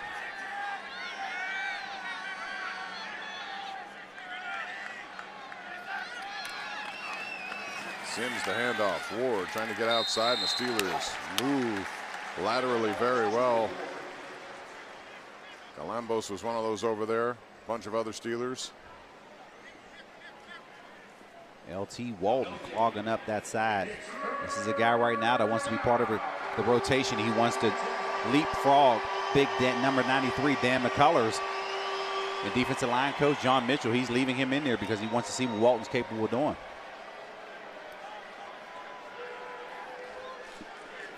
Atlanta now 5 for 10. They've cooled off a bit on 3rd down. The Steelers would like to make that 5 for 11 and get some pretty good field position here. Matt Sims from his own end zone now. Fires over, intended his receiver into coverage there. LJ Fort, Sensabaugh, both were around the area, and the Steelers do force a punt situation, which will come from Atlanta's end zone. That's 2 big plays right there by Sensabaugh. This is a veteran guy who's been around a long time in this league. He's a route runner. He looks at splits, and he caused 2 errant throws by Matt Sims, and he's feeling good about himself, and he's jogged to the sideline. Dan Quinn, the Seattle defensive coordinator, back seasons in Seattle, got the job in Atlanta. Steelers will get the ball here good. Here you would think good field position. Trey Williams is back to receive this Bosher punt, which he's had his issues tonight. 2 of them blocked, 1 partially. Williams takes it on the run, and he gets inside the 40 all the way to the 38-yard line. So that'll be outstanding field position for the Steeler offense, which is in need of something here, down by 10. 41 yards, 7 on the return, and we have a timeout at Heinz Field. The Steelers go back to work on offense.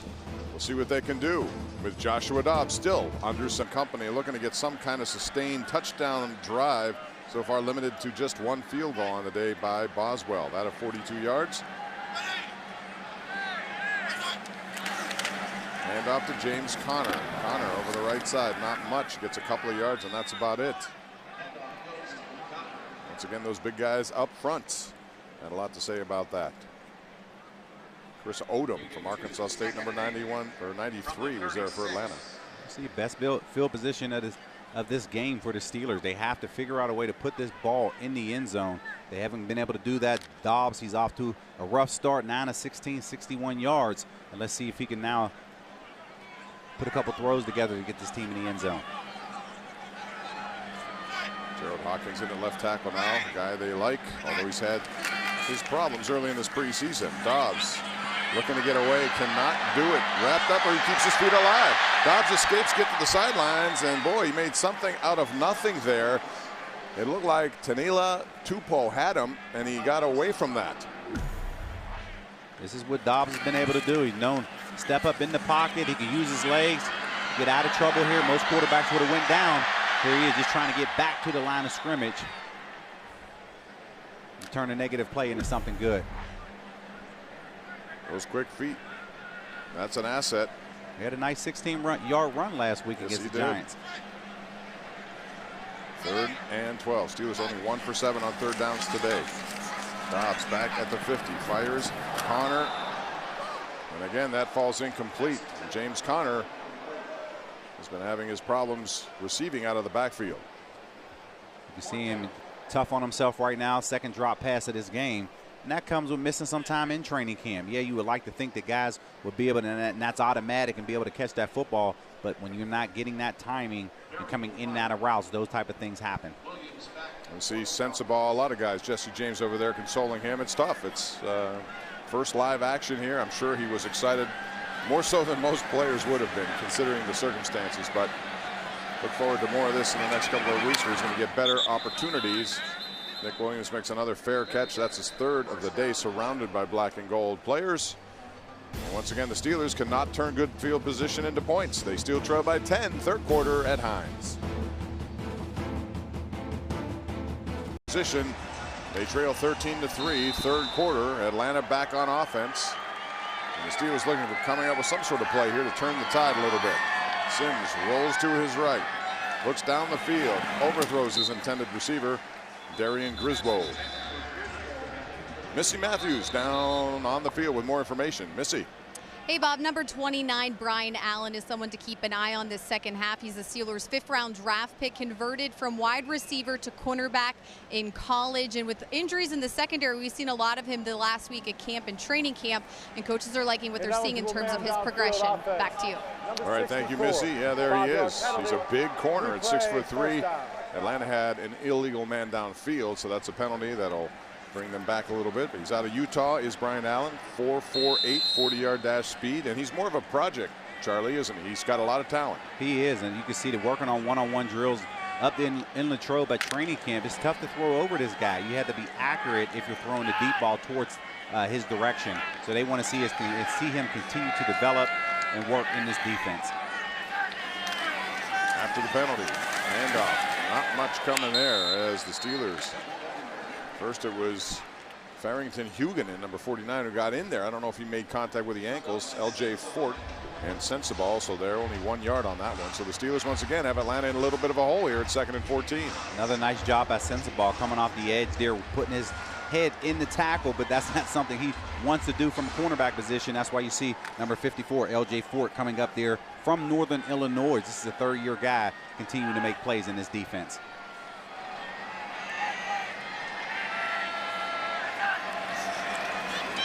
Sims down the field behind his intended receiver, and that was almost picked off there. The Steelers had 3 guys around the ball.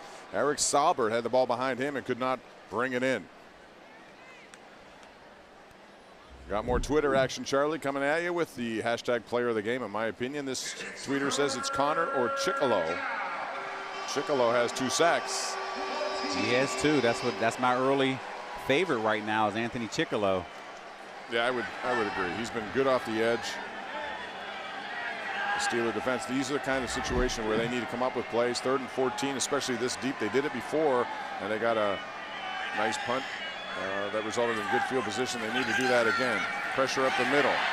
Sims steps away from it, tries to get outside, and he is down there by Huguenin again, number 41, and that'll set up a punt formation. Only 6 yards on that game before Huguenin nailed him. Let's take a look at Chickalo in action, because he's been very much a big part of this game in terms of sacks. Chickalo able to get after the quarterback here. Big drop right there for his first sack of the ball game. Here he is, just coming back, collapsing the running lanes there, coming up for another tackle, just beating the guy on the outside, pure pass rush there with his speed, and was able to get his 2nd sack of the ball game. Bosher with another punt. Hagan almost got his hands on that one, and that's been kind of the story of the day. This is Trey Williams. Up the middle, Trey Williams at the 50. Trey Williams has some open real estate. Trey Williams out to the outside, the 20, the 10, and he cuts inside. Trey Williams goes the distance, 64 yards, and that is how you open the eyes of coaching staff members. Trey Williams right up the middle, and then meandered his way 64 yards, Charlie. This is a guy who he's been having a really good camp. He's a second-year guy out of Texas A&M. They want to see what he's capable of doing outside of running. Here he is right here, punt return. And we've been talking about getting Antonio Brown from outside of the punt return. Maybe he's the next guy up, converting into a 64-yard touchdown. I thought initially he didn't read that block on the punter well. As you can see right here, I thought he should have cut back to the right, but no, he was able to outrun, cut back. Man, beautiful play by Williams. Really was. At one point there, I thought the same thing. He's going to run out of bounds or someone's going to trap him, but he made a nice play the second time on Bosher to get him, and that's 64 yards. And Boswell adds the point after, and all of a sudden we got a 3-point game. The thing about Trey Williams, he went undrafted 2 years ago. He has been with 5 other NFL teams, so he has been trying for many years, and this is an opportunity here on special teams to make a roster. He's been trying, just like you mentioned there, Bob, and this was a guy they really wanted to see him in a drill, a backs on backer drill in Latrobe. They wanted to see how he can hold up on the pass coverage because he only stands at 5'7", but he doesn't play at 5'7". He did a nice job of really turning the head of Mike Tomlin, proving he said, listen, I get that. I just want to see the ball in your hand in space. That was an opportunity right there, and you can see Mike Tomlin is happy about that play. You always love plays like that, and this guy has not given up his dream. He's had to move quite a bit to make it happen just to get here. And even at that, when you look at his position and where he is, it's a long shot to make a roster unless you do things on special teams. And that's how Roosevelt next. We talked about his contributions earlier. Think about 2009, Stephon Logan. He sat the same size as what Trey Williams is. He was able to make the team by returning a punt return in the final preseason game. Maybe that sparks Trey Williams in the conversation of maybe being that returner that this team needs this season.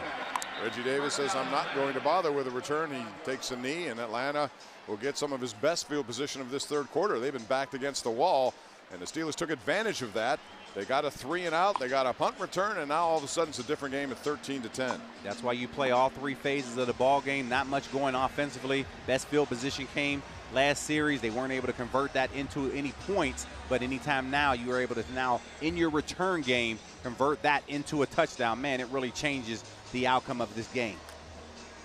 It really does. Again, Trey Williams by trade is a running back, and on this team it's very difficult to get a position, but they do need help in special teams, and that's the kind of stuff that Danny Smith wants to see. Sims over the middle, quick hitter, and he has his man there, and it's going to go for first down yardage. That's Marvin Hall, and that's a gain of 17 yards for number 17. Coming right out the gate, Matt Sims and these Falcons team. Something they did early in this ball game. Play action, running those skinny posts. They hit 3 of them early, and now they're coming right back to their bread and butter on what worked earlier in this ball game. 3:38 remaining third quarter. 13-10. Atlanta has had a couple of 10-point leads in this game. Steelers now with their first score of the day, other than a field goal, and they're back in it. Not much of a gain there. Hill gets about to the 43-yard line before he's down. Officially a gain of 2. You talk about testing conditioning. This Steelers defense, they've been out there a long time throughout the course of this ball game. Sun is starting to go down, but Mike Tomlin wants to see how these guys respond. Steeler defense, when it's all in their first team and when they're all healthy, they can be one of the better ones in the league, and they've certainly gotten better over the last couple of years. And a handoff, not much there. You look back, they were ranked number 1 in the NFL for the 4th time in 6 years. 5 years ago it was, I guess. From 2013, they went from 1st to 13. 2014 dipped to 18, and then 21st and 15, only to rebound last year.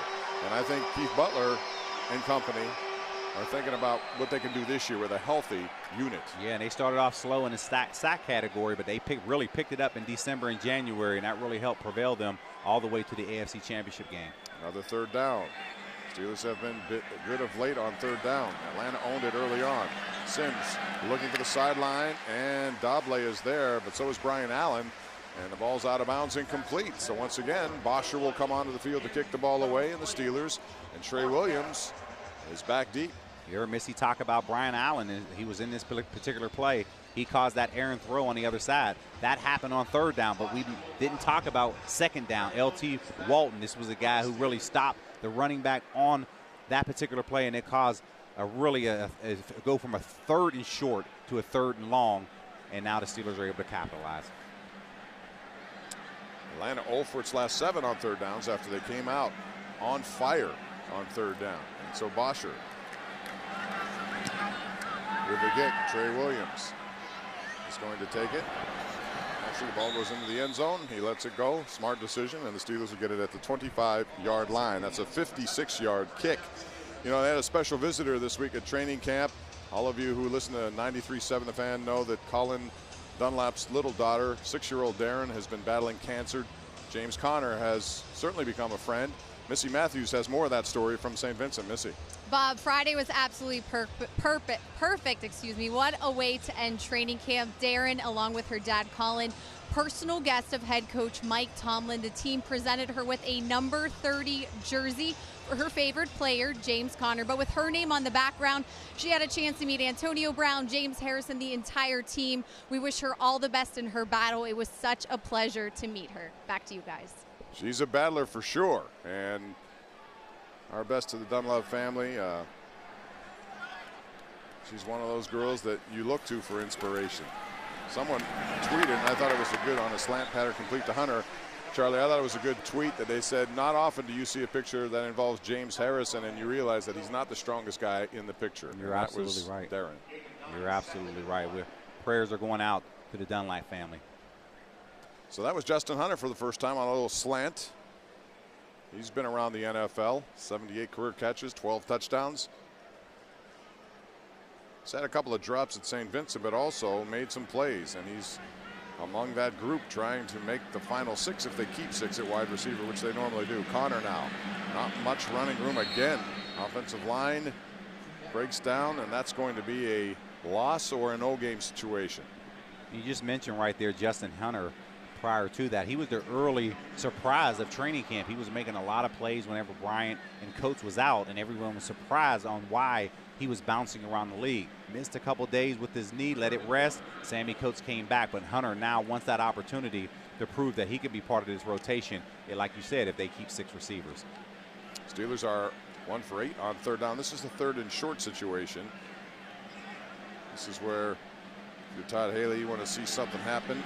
Instead of running the ball, they go forward. Dobbs tries to get it away, and he throws it, and was that intercepted? He tried to get it off in a desperate way, and I don't know if he did or didn't. That was number 41, Quincy Modger. I guess the question, did it hit the ground? Yeah, Dobbs' desperation to get it off. Tough break here. You see 43 right there. Enough in the throwing lane to not allow Dobbs to square up his shoulders. Dobbs tries to throw the play. Shovel pass here. Tough break for him. And you can see 41 right there with the interception. Jake McGee was the intended receiver there. That's just getting a little too greedy in a situation where that play was broken down. 3rd and 1. A lot of people expected a run there. Instead, they faked that, roll left, and it did not work. Atlanta had that pretty well covered. First turnover for either team today. See Dobbs on the sideline right there, very disappointed in himself, talking to quarterback coach Randy Fitchner right there. And you can see in that situation. Play will be reviewed. First review of our preseason. We didn't get one last week, and just got the only thing you'd wonder if that ball did hit the ground. Absolutely. You got guarantee you right there, quarterback coach Randy Fitchner's telling him, listen, just take it. Don't worry about trying to create a play in that particular situation. It's okay to punt. Yeah, he was in no position to make that play. It looks like he secured it. 2 hands under the ball.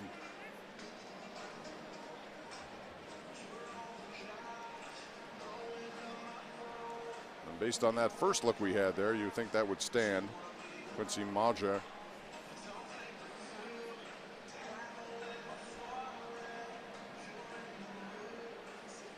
Looks like both hands are under it.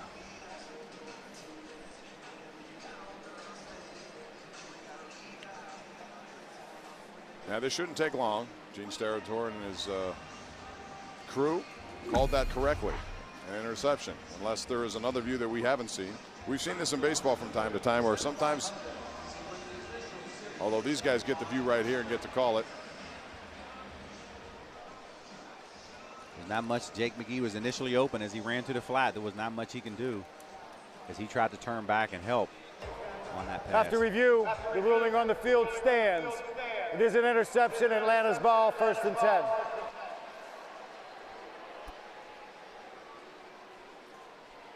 So the turnover gives Atlanta a really good field position, their best here of the second half, leading 13-10. It's 13-3 at halftime. If you missed the big punt return for a touchdown, was Trey Williams for the Steelers, trying to make this roster 64 yards to pay dirt. Matt Sims, shotgun. Has time, fires over the middle, and this is going to be intercepted. Right back at him. And this one is Jordan Dangerfield, the safety.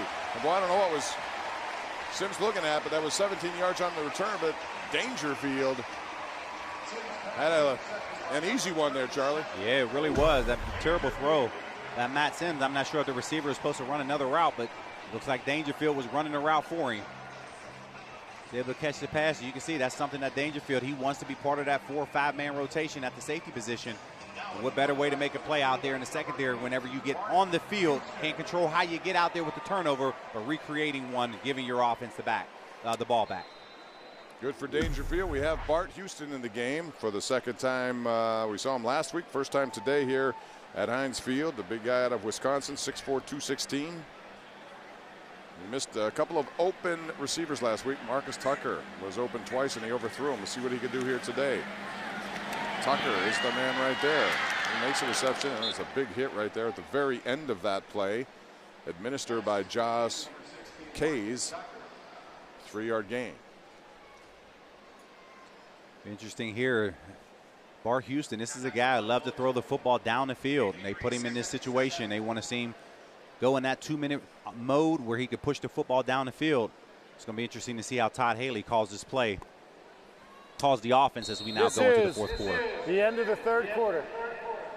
So 3 quarters in the books, still a game. Atlanta had 2 10-point leads. It's currently 3 after the scintillating punt return by Trey Williams. He took it back 64 yards, and that's the only Steeler touchdown of this game.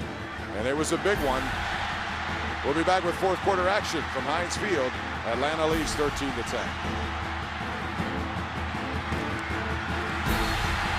Today, Bob Pompiani, Charlie Batch, Missy Matthews with you. It's 13-10. The Steelers came up with a 64-yard touchdown on the return by Trey Williams. Here's James Conner now.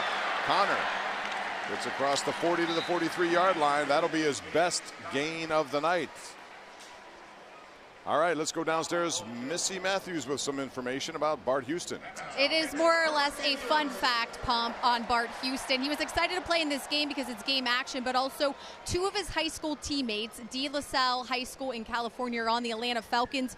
Running back Taryn Ward and tight end Austin Hooper. We hear of college guys getting back together, but 3 high school guys playing on an NFL field tonight. That is pretty cool stuff. You don't see that very often. Here comes an end around to Justin Hunter, who bobbles it now, trying to find running room. Gets to the outside, looking for some blockers, and he's finally down. But that play was doomed from the beginning. Once he dropped the ball, it's -3 yards for Houston. And Hunter's typically not the guy coming around for the reverse. You can see him waiting for a handoff. Bart Houston was flipping it up in the air and wasn't expecting it at all. Once you put the ball on the ground, it's tough sledding for you as those defenders start to come and collapse. That's 2 of those now that have resulted in bad play. We saw the first one earlier, Martavis Bryant. He fumbled the ball out of bounds, so it didn't go as a turnover, but then this one did not work well. And Todd Haley, who for the second game in a row is up in the press box, not where he normally operates. Charlie, you could talk more about that in a minute as we look at this play now. Second down for Bart Houston. Pressure up the middle, trying to get away from it. Houston just fires down the field and throws it away. Nice play, nothing down the field there. But when you talk about Todd Haley, a lot of people were making mention about him being in the booth. Anytime you have young quarterbacks like Dobbs and Houston, you want to make sure your quarterback coach is there to continue to coach on the field from that perspective. So I wouldn't read anything into that, because as the regular season rolls around, I fully expect Todd Haley to be on the sideline as he calls those plays and be right there ear to ear with Ben. Mercyhurst University with the rookie watch. You see James Conner 11 for 39. He's also had a couple of drops in situations that would have resulted in first downs or more, and he was shaking his head on that, but it's first game. And certainly he was amped to play this game. Justin Hunter again, quick hitter. He is gobbled up immediately right there. That is Josh Caius who comes in. There's a flag on the play, but Caius with a direct beeline to Hunter. Illegal formation offense, number 69, was not on the line of scrimmage. Penalty is declined. The result of the play, fourth down.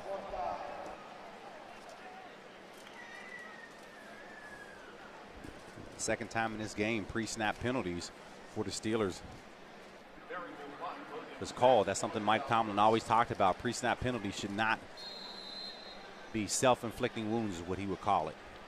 Not acceptable. Well, it is the preseason. They're looking for things and ways to improve, and that will fall into one of their categories. This is Nick Williams now taking the ball. He's going to have an opportunity for a return at the 15 to 20. Williams wrapped up immediately as he tries to get to the right side. We have another flag on the play here.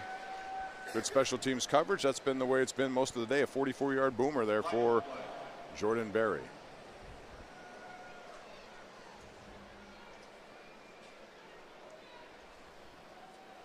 During the kick, holding, return team number 82. Half the distance to the goal from the end of the kick. First down, Pittsburgh. Timeout.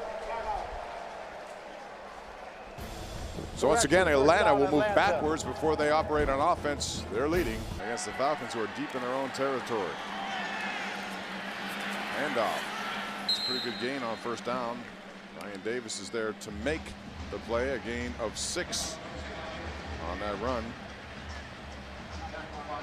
Backed up football here. Steelers been working a lot in training camp with this. The goal on defense, hold them. Don't let them make a first down offensively. You want to make sure that you're able to make a first down to allow a punting situation to allow your guy to set up normally if you had to get to that point. So 2nd and 4. Matt Sims, who came in this game rather early in the game after Matt Schaub left quickly for some reason. Didn't get an update on that, but he looked like he was grabbing his hand. So once again, handoff. This time nothing there as L.J. Fort was the first to greet him in the backfield. That's a loss.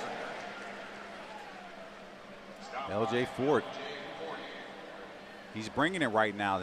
Opportunity here. Ryan Shazier out of this game. Steven Johnson's out of this game with injury. He wants to continue to prove that he belongs on this football team. He made it last year. Want to make sure he turn around and prove that he belongs here again. All right, another third down. Steelers have owned these since the first quarter. Atlanta owned it, and now we have a pre-snap penalty. False start. Offense number 85. 5-yard penalty.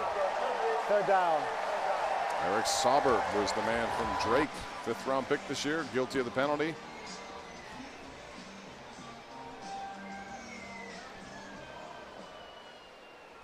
This is the point in the, this was the regular season, this would be the point that Renegade probably would be played to hype up this defense and get them going and try to create a turnover. Saubert, number 85, is the first Drake Bulldog drafted since 1983. So they have pretty good expectations for him, probably. Here comes the pressure up the middle. Again, it's Mike Hilton who gets to the quarterback. The ball is loose and out of bounds. Not sure what they ruled. That should be a safety right here, but there was no defender there. He threw the football away. It's going to be interesting to see because that ball did not get back to the line of scrimmage. Boy, Mike Hilton has been just all over the place when he gets an opportunity. Take a look at number 40 again. The play happens in the end zone. The ball doesn't get back to the line of scrimmage, even though it was tipped or hit his own defender. The referees, long discussion here. I wouldn't be surprised if this is a safety. Yeah, and Jordan Dangerfield believes it is a safety. He's making the motion for it, the signal. We'll see what Gene Sterator says. They continue to discuss this.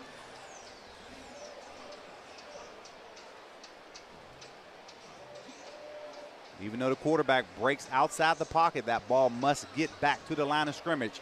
If it doesn't, that play will result in a safety. Boy, Mike Hilton last week recovered a muff punt on a fumble on a kick. He also was all over the place with tackles, got a sack. And here he is again, number 40, making things happen. He's been doing it all training camp, coming off a slot for the blitz here. 25 picks up his inside linebacker, but never sees Hilton on the outside. And Mike knows how important that play was. Still discussing, and finally we have a decision. The ruling on the field is that although the quarterback was out of the pocket, attempted a forward pass that did not get back to the line of scrimmage, the ball was tipped by a defender. That absolves the quarterback and intentional grounding foul because the ball didn't get back to the original line of scrimmage. Therefore, the ruling is an incomplete forward pass. It's 4th down, Atlanta. So otherwise it would have been a safety because the ball didn't go back. You'll see Mike Tomlin talking about the ball hit his own player. The game clock to 11:05, please. Thank you.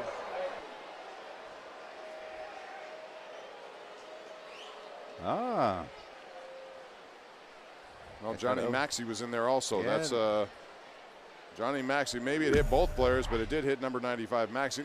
Nonetheless, Hilton did what he has been doing all training camp, taking advantage of an opportunity. And now, under similar situation not too long ago, it was Trey Williams who busted out a 64-yard punt return, and he's going to get another shot at it right here. This one will be a little longer if he takes it to the house. Williams shifts gears, gets to the outside, but he's wrapped up by his ankles there. Good tackle in the open field. That was a 53-yard boot right now. As Williams tried to get some real estate, tripped up, and the Steelers are going to get the ball in good field position. We'll take a break. Steelers with a chance on offense when we return to Heinz Field. Steeler offense would like to unite now and come up with a nice drive. They've been silenced most of this day for Josh Dobbs and now Bart Houston. Good field position, though, to work with.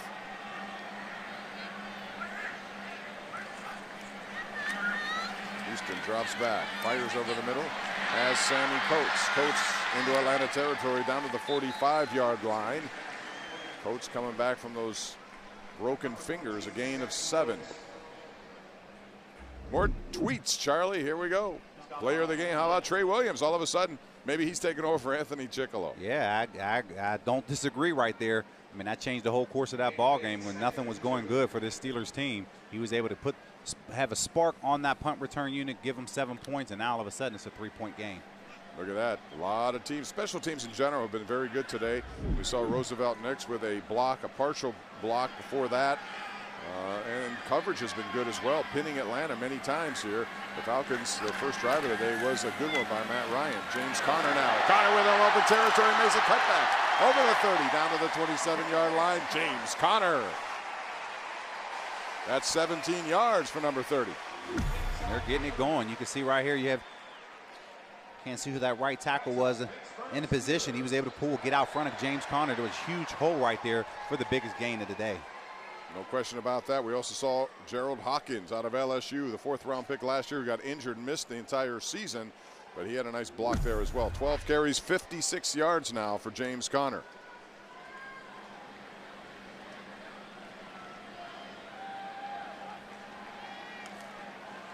Houston, time over the middle again. It's Sammy Coates. Coates inside the 25 down to about the 23-yard line. 5 short yards, but first down pickup, not bad. Gives you a 2nd and 5. Hey, that's just an extension of the running game right there. You're running everybody out. You're clearing Sammy Coates underneath. It worked earlier, 2 plays ago, to pick up a quick gain. But here you are again now, putting yourself in manageable 2nd and medium situation.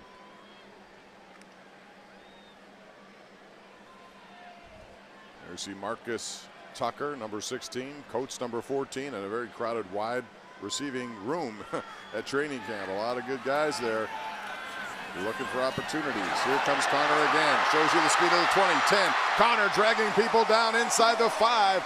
James Conner gives you a little bit of that flexing action. A 20-yard gain, his best of the day, and the Steelers are knocking on the door.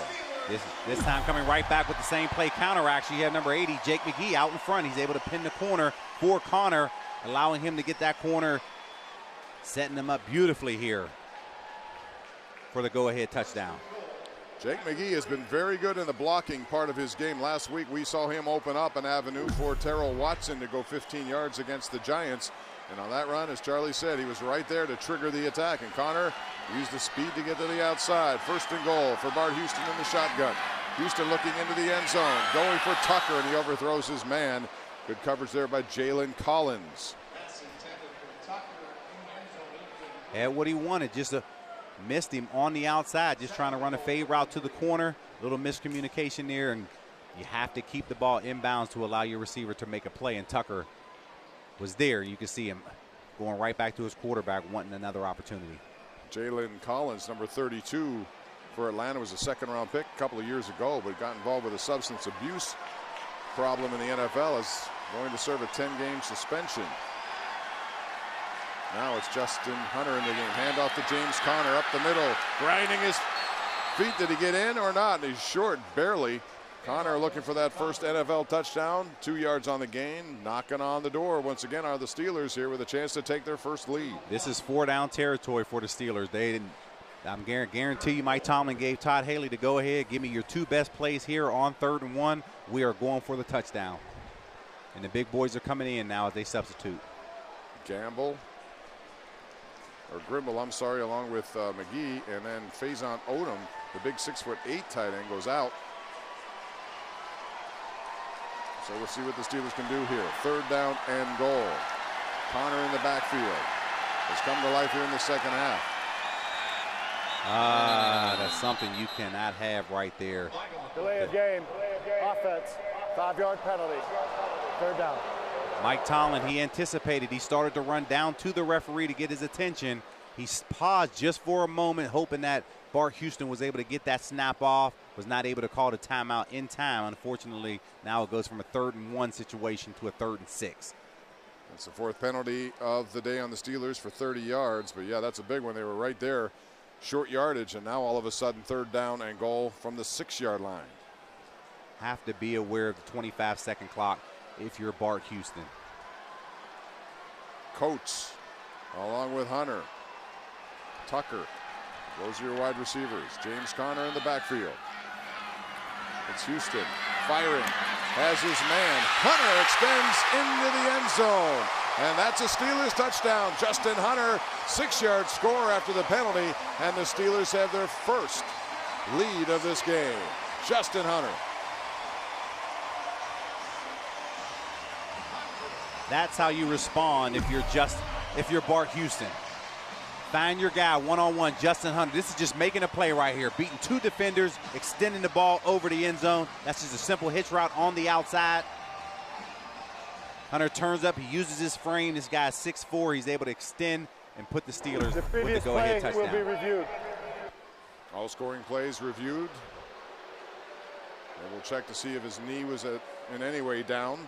But Hunter was a 2nd-round pick 4 years ago with the Tennessee Titans. So he's had, like I say, a resume that's pretty good. The Steelers only had 109 yards total before that drive, 53 on that drive after they forced the punt from Atlanta's end zone after what looked like a Mike Hilton safety, which was not called.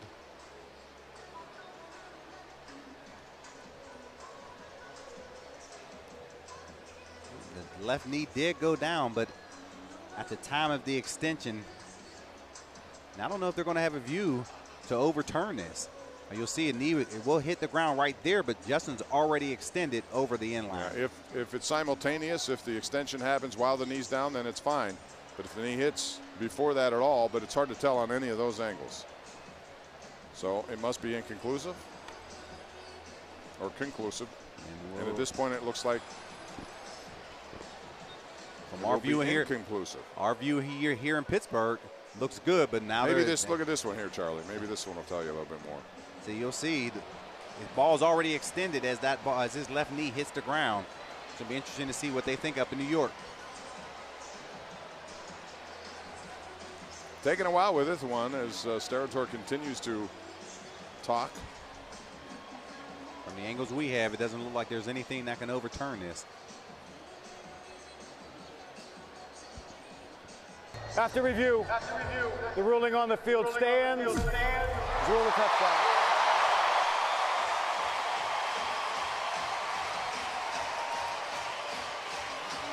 So it's official. Justin Hunter in the book. 6-yard touchdown pass from Bart Houston on a 3rd and goal.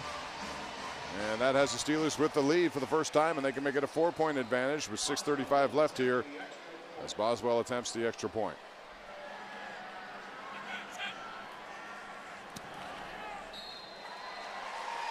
It's up and it's good. So the Steelers, once down 10-0 and 13-3, have their first lead at 17-13. Back with more right after this. Lead of the day, Charlie. And great drive by Bart Houston coming in here. And you have to give credit to Todd Haley. There were 2 plays back-to-back. He changed the formation, finding Sammy Coates on a short game, knowing what he was going to get on 2nd down. And he was able to call 2 counter plays, springing James Conner beautifully. And this is Reggie Davis now. And look at that play right there on special teams. As there are 2 number 30s here. I was going to say Malik Golden. James Conner, Malik Golden both share number 30. And he was right down there. Malik Golden out of Penn State. Man, what a play. That's how you come down and make a play. And it was interesting because the people here know how important Renegade is, and they don't typically play it on special teams, and they want somebody to make a play. And here it is. Malik Golden delivers and drops him inside the 15. Yeah, Malik Golden has had good training camp as well. Sims, 3 of his last 11 with an interception, and now pressure up the middle, and down he goes. How about that play by Roy Phelan? Big Roy, there you go, just coming out, making a play. Beating his guy one-on-one. Reading pass, gets to the quarterback, able to bring him down. You just talked about Matt Sims. This was a guy at the half. He was 11 of 19, 157 yards. Since then, he has been 3 of 9 for 31 yards. So the Steelers defense have really made him cool off. That was the 3rd sack. Chicolo had the first 2. And they had to feel good for the big guy there out of Louisville. Atlanta's been back deep in their own territory a large portion of this game. Sims over the middle has a man there. And it's short of the first down. It goes to Deontay Burton. 9 yards on that play. Stop by LJ Ford. This is it. Let's see what defensive coordinator Keith Butler, see what he's able to dial up here to stop this Falcons team on 3rd and 10 or 3rd and 11. It's a long 10, a little short of 11. Last time he brought a blitz. Let's see if he plays coverage. 0 for 8 Atlanta in the last 8 3rd down situations. So the Steelers have really risen to the opportunity after Atlanta was the team dictating terms on 3rd down early in this game. 17-13 Steelers with the first lead, trying to get the ball back. Sims under pressure, and there is Farrington Huguenin to make a sack. His 2nd in 2 weeks for number 41. Huguenin gets it done. Keith Butler is not sitting back playing coverage. He is bringing the blitz. You can see 35 right there coming off the edge. Matt Sims feels the pressure, tries to step up in the pocket. We're nowhere to go. And you can see right there, Steelers come up with a big sack on 3rd down. Washer took a while to get on the field. He didn't have his first punt until late in the first half, and now he's been a busy man, and he's had several from his own end zone. One of them resulted in a touchdown by that man, Trey Williams, who took it 64 yards to the house. Let's see if he could do that again. Moves up, takes it, fair catch at the 49-yard line of the Steelers. A 43-yard kick, no return by Trey Williams. Let's go downstairs. That big block by Jake McGee, and Missy has more on that. Missy? Yeah, he's one of those guys that Coach Tomlin actually named unsolicited in the first press conference he had week 1 against the New York Giants. He just signed with the team on August 2nd. He's been having a really good camp, and as you can see, he's playing not only on offense but special teams this half. Special teams has been one of the stories of the game, I think, Charlie. Not only the touchdown by that guy, Trey Williams, but also Roosevelt Nix with a block punt. They've had tremendous coverage. You saw Malik Golden on that last one, but they have been all over the place. Not much running room for any of their return men, which is a good sign. Special teams really smart. And Jake McGee is good to see him. They really wanted to see him expand his role in training camp this week. All right, here's the other number 30. That's James Conner now with some confidence and another first down gain. On first down for Conner, that's 11 yards. And Conner's starting to feel it right now after a couple of misplays by him in the first half. You just talked about, Missy just talked about Jake McGee. Here's Jake again coming around on the outside. get in that corner, able to spring Connor again. That's been a great play that the Steelers have been able to use in the second half. And when you have Jake McGee blocking the way that he is, I guarantee you they're going to run it again. He took out Ismail Kamel, who was there to try to make that stop, but McGee said not on this play. So it's a gain of 11 for Connor.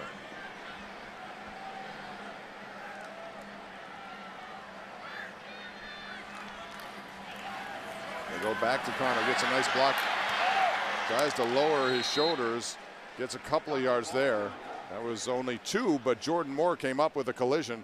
He's out of TCU. Connor, not afraid to mix it up. He's a big guy himself, and we'll go after some of that combat. Here's your Bordas and Bordas scoreboard. National League. Pirates are about to get underway in Williamsport. Rockies trail the Brewers. The Cubs win again, and they've been hot, beating the Blue Jays 3rd day in a row, 6-5 in 10 innings. And Reds get pounded by the Braves. So the Cubs will at least remain 6.5 over the Pirates. Pirates need to win to keep pace. Houston now, he's going for it all, looking down close to the end zone. Some contact. Justin Hunter was the intended receiver. Nothing called. The official was right on the play, and it's ruled incomplete. There was some contact at the end, but you can see the defensive back for the.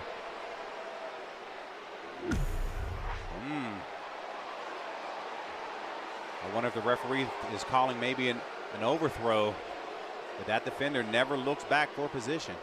No, he doesn't. He put his hand right on his chest, too. So Jordan Moore may be lucky he didn't get a call there, because on the replay it looked like he could have. Those are such tough calls to make if you're an official. They are. You don't want to call everything, but if it impacts the play, all right, they're going to go here for it. And James Conner trying to get to the outside. Not much running room at all on 3rd down, and they keep the ball in play, so it continues to tick that clock away at 2:30, and they call timeout now as Atlanta stops the clock. That was a big stop out of Falcons right there, because the game clock operator, please reset the game clock to 2 minutes 35 seconds. 2:35. Thank you. Because it pushed the Steelers out of field goal range in this situation, so you go from possibly attempting a field goal to now having to put your punt team on the field. Now it's time to check out the Extreme Restoration play of the game, brought to you by Extreme Restoration. And here it is. It's an extreme run on special teams by Trey Williams, who gets the block, makes a couple of moves, Charlie, and does the distance. That is it right there. Trey Williams in his hand, 5'7" frame. This guy can move with the football, and it was good to see him get the ball in space, allowing him to do what he does best. Extreme Restoration. 24/7, 365 days a year. Check him out. So you're right, that's a big play now, and so Atlanta will get the ball on a Jordan Berry punt, and it's Nick Williams signaling fair catch. He said good concentration several times today. He's been surrounded by Steelers, holds on, 30-yard kick. Once again, Atlanta deep in their own territory, which has been one of the stories of this game, but that's attributable to the special teams play. And mentioned at the end of the first half, talking about the 2-minute situation, Mike Tomlin, he really emphasizes that at training camp. He probably practices it more than any other coach in the league. And here you are right now, 2 minutes and 28 seconds. Your team has to go 90 yards and put the ball in the end zone. It's going to be interesting to see if the Steelers are now able to take what they did in Latrobe and carry that right now into the stadium, like Mike Tomlin always talks about.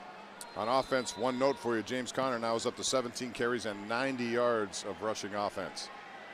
So Atlanta's going to have to go 90 yards here to try to get on the scoreboard and take the lead. This is a quick hitter. We have a new quarterback, too. Alec Torgerson is in. Let's tell you about the Great Race, though, before we do that. You could register September 24th. It's the Richard S. Caligari City of Pittsburgh Great Race, presented by Highmark Blue Cross Blue Shield. It's a great course, great tradition, great race. For more information, visit rungreatrace.com. So Alec Torgerson out of Penn, one of the most prolific quarterbacks in Ivy League history, is now in there. Here comes the pressure. L.J. Fort goes up and swats it away, and it goes incomplete. Fort has been active today and done a very good job. You see Fort making a play. Keith Butler calling another blitz. Fort does a nice job reading the quarterback, getting his hands up, and batting the ball down. Atlanta second half, not anywhere near the first half when they had 259 yards. Second half, just 42 yards, 2 first downs, and 1 turnover. And special teams has had a lot to do with that for the Steelers. They've trapped them deep in their own territory. They have responded with that field position in their advantage. So now it's 3rd and 2. 2:19 remaining. Steelers lead 17-13. Torgerson flares it out, and this one is picked off, and it's Jordan Dangerfield. He does it again. That's his second interception. That one a little bit more difficult. The first one by Matt Sims came right to him, and that's 2 for Dangerfield, and maybe our player of the game will change again. I was just about to say that. Maybe it goes from Trey Williams to Jordan Dangerfield. Early indications with Anthony Chickillo, but here Dangerfield just reading the ball, realizes his tips, keeps his eye on the ball, comes up with his second interception of the game. If you're looking to make an impact play, that's it right there, because that is a game changer, because it now puts the ball back into your offense's hand and you take back control of the clock. It was slightly behind Terrell Presley, who was the intended receiver out of the backfield. That's 2 on the day for Dangerfield, and that's how you earn respect if your name's Dangerfield. That is it right there. Last year he's fighting. This year he's a lot more confident as he's running around that field, and that comes with other people not being able to practice. Mike Mitchell wasn't able to practice. Jordan Dangerfield was in that rotation and getting a lot more reps. And it's paying off. James Conner behind Jake McGee, although this time Conner just simply falls down, lost his footing, and that had potential to get a couple of yards. As it is, it'll be a loss. Reading that block there, Jake McGee, he was able to get his man. Conner just stumbled there, and he lost 4 on the play. But that had the potential to possibly be a big game. Jake McGee, point right there. He just trips right over McGee's foot. Yeah, trying to read the block inside or out. And then, yeah, they just got barely tangled, and down goes Conner. But still, good second half for James Conner. He's ripped off some pretty good runs. He's got a lot of workload, too, and you wondered how much he would get. That AC joint in your shoulder, you know, you get hit a couple of times, you never know how it's going to respond, but so far so good. Yeah, no indications right now, and you can see Conner, he still wants the football. He's staying in there, and Mike Tomlin is leaving him in there.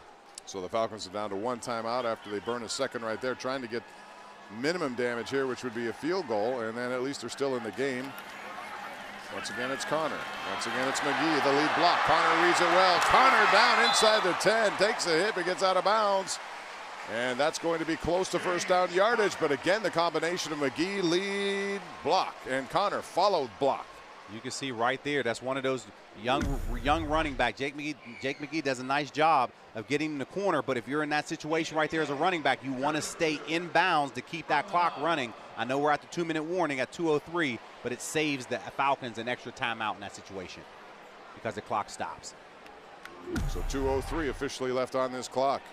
And it's 3rd and 2, so it's a big play for the Atlanta defense. If they could stop it and force a field goal, they'll get an automatic stop of the clock at the 2-minute warning, and they'll have the lion's share of that 2 minutes to deal with. Conner looking to get first down yardage and from behind. Good play there by number 55, Jatarius Jones. This is the 2-minute warning. Talking strategy right here. I know we're going into the 2-minute, but be interesting to see what Mike Tomlin does here if he goes for it on 4th. He can go for it, trust his defense, go for 3, play conservatively. We'll find out what he does next. Down for the Steelers. Atlanta needs a stop here. If the Steelers get the conversion, game, for all intents and purposes, is over. Houston looks into the end zone, trying, and the ball is going to be picked off in the end zone as they went for a touchdown right there, and instead, it is Akeem King who comes away with a batted ball. It was deflected in the air, and now Atlanta will get the ball not just deep in their own territory, but it will come out. So instead of running in that particular situation, you lose 12 yards because now the ball is pushed out to the 20-yard line, or no, not 20. I forgot. This is not the kickoff return where it pushes you to 25. Yeah, just to 20, but still. So now it goes back to the 20. If you run it, you force them to take a timeout. They're inside the 10 right there if you run the football, but unfortunately not. So put your defense back on the field, and they have to make another play.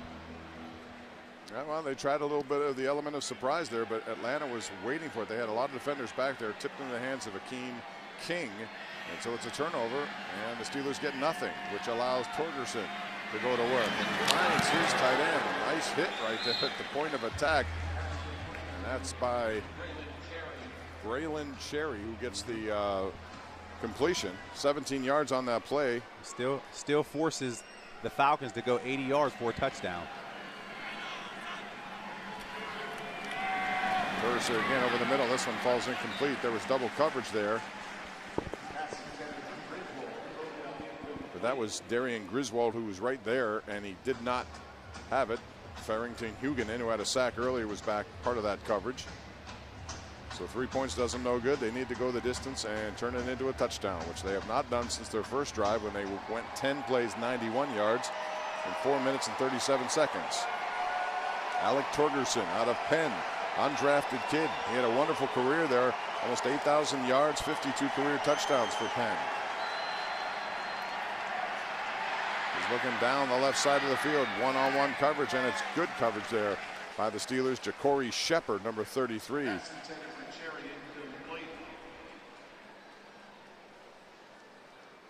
Keith Butler is showing a lot of different disguises. He's coming up, he's falling out of the blitz, he's bringing a blitz, trying to confuse this young quarterback as he now comes up with his biggest third down in this ball game.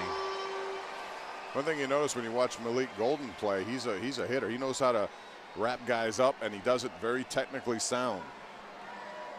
Atlanta's 0 for their last 10 on third down after starting off so proficiently in that department. We'll see what they can do here. Down by 4 with the ball, pressure up the middle. Torgerson fires, and that was almost picked off, but again, good play there by the Steelers defensively. That is Terrish Webb out of the University of Pittsburgh. Keith Butler is not sitting back. He is bringing that heat. Tried to bring it to the open side. They brought the tight end back over, and he still kept the blitz on and was able to put that pressure on. And you can see right there defensively, they were able to convert for that stop. Here we go for the ball game. Well, the Steelers had a chance to end it a few seconds ago on the fourth down play, which they go for the gusto. And now they have a chance to end it right here on another fourth down play, this one by the Falcons, to see what they can do. And we have the penalty. False start. Offense, number 72. 5-yard penalty. Fourth down. That's the second one on Cornelius Edison. And Missy, the training camp is over. We'd like to thank the people at St. Vincent College, but now it's on to the south side, right? Yeah, that's exactly right. Today was the last mock game for the Steelers at St. Vincent College. Thanks to all of them for all of their help. But tomorrow it's back to the UPMC Rooney Sports Complex. Coach Tomlin said that's when you have to balance life with football in Pittsburgh, so things should start heating up. Back to you. Thanks, Missy. That was such a great experience. Here comes Huguenin trying to get to Torgerson. He can't. Torgerson throws it down the field, looking for coverage. A beautifully defended play by Brandon Dixon back defensively, and that falls incomplete as he had coverage.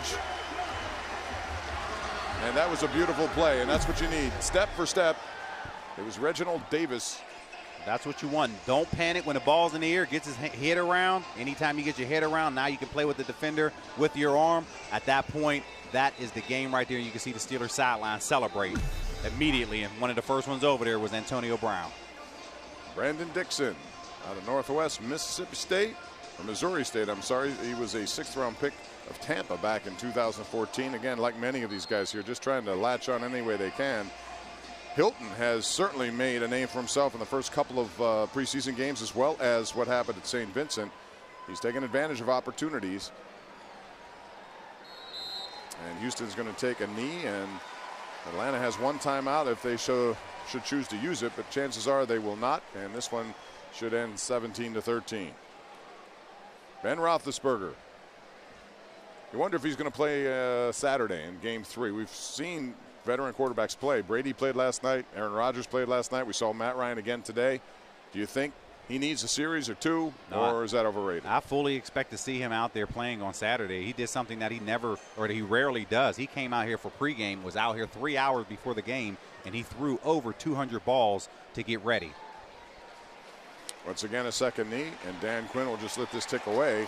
And Quinn and Tomlin, who got their start together way back at William & Mary when Quinn began his coaching career in 1994. He said that Mike Tomlin, as a team captain, had the it factor, and he knew he'd be good at coaching, and look at it now. They're both doing well as head coaches in the NFL. They really are, and I think when you look at this matchup here today, yes, it was the preseason. Could this potentially be the Super Bowl matchup as we head to Minnesota this year? Well, Atlanta has high expectations after last year. So do the Pittsburgh Steelers. Could be a preview It would be fun to see for sure if that would occur. We'll take a break and come back and wrap up this win by the Steelers today, 17-13, right here on the Steelers Television Network.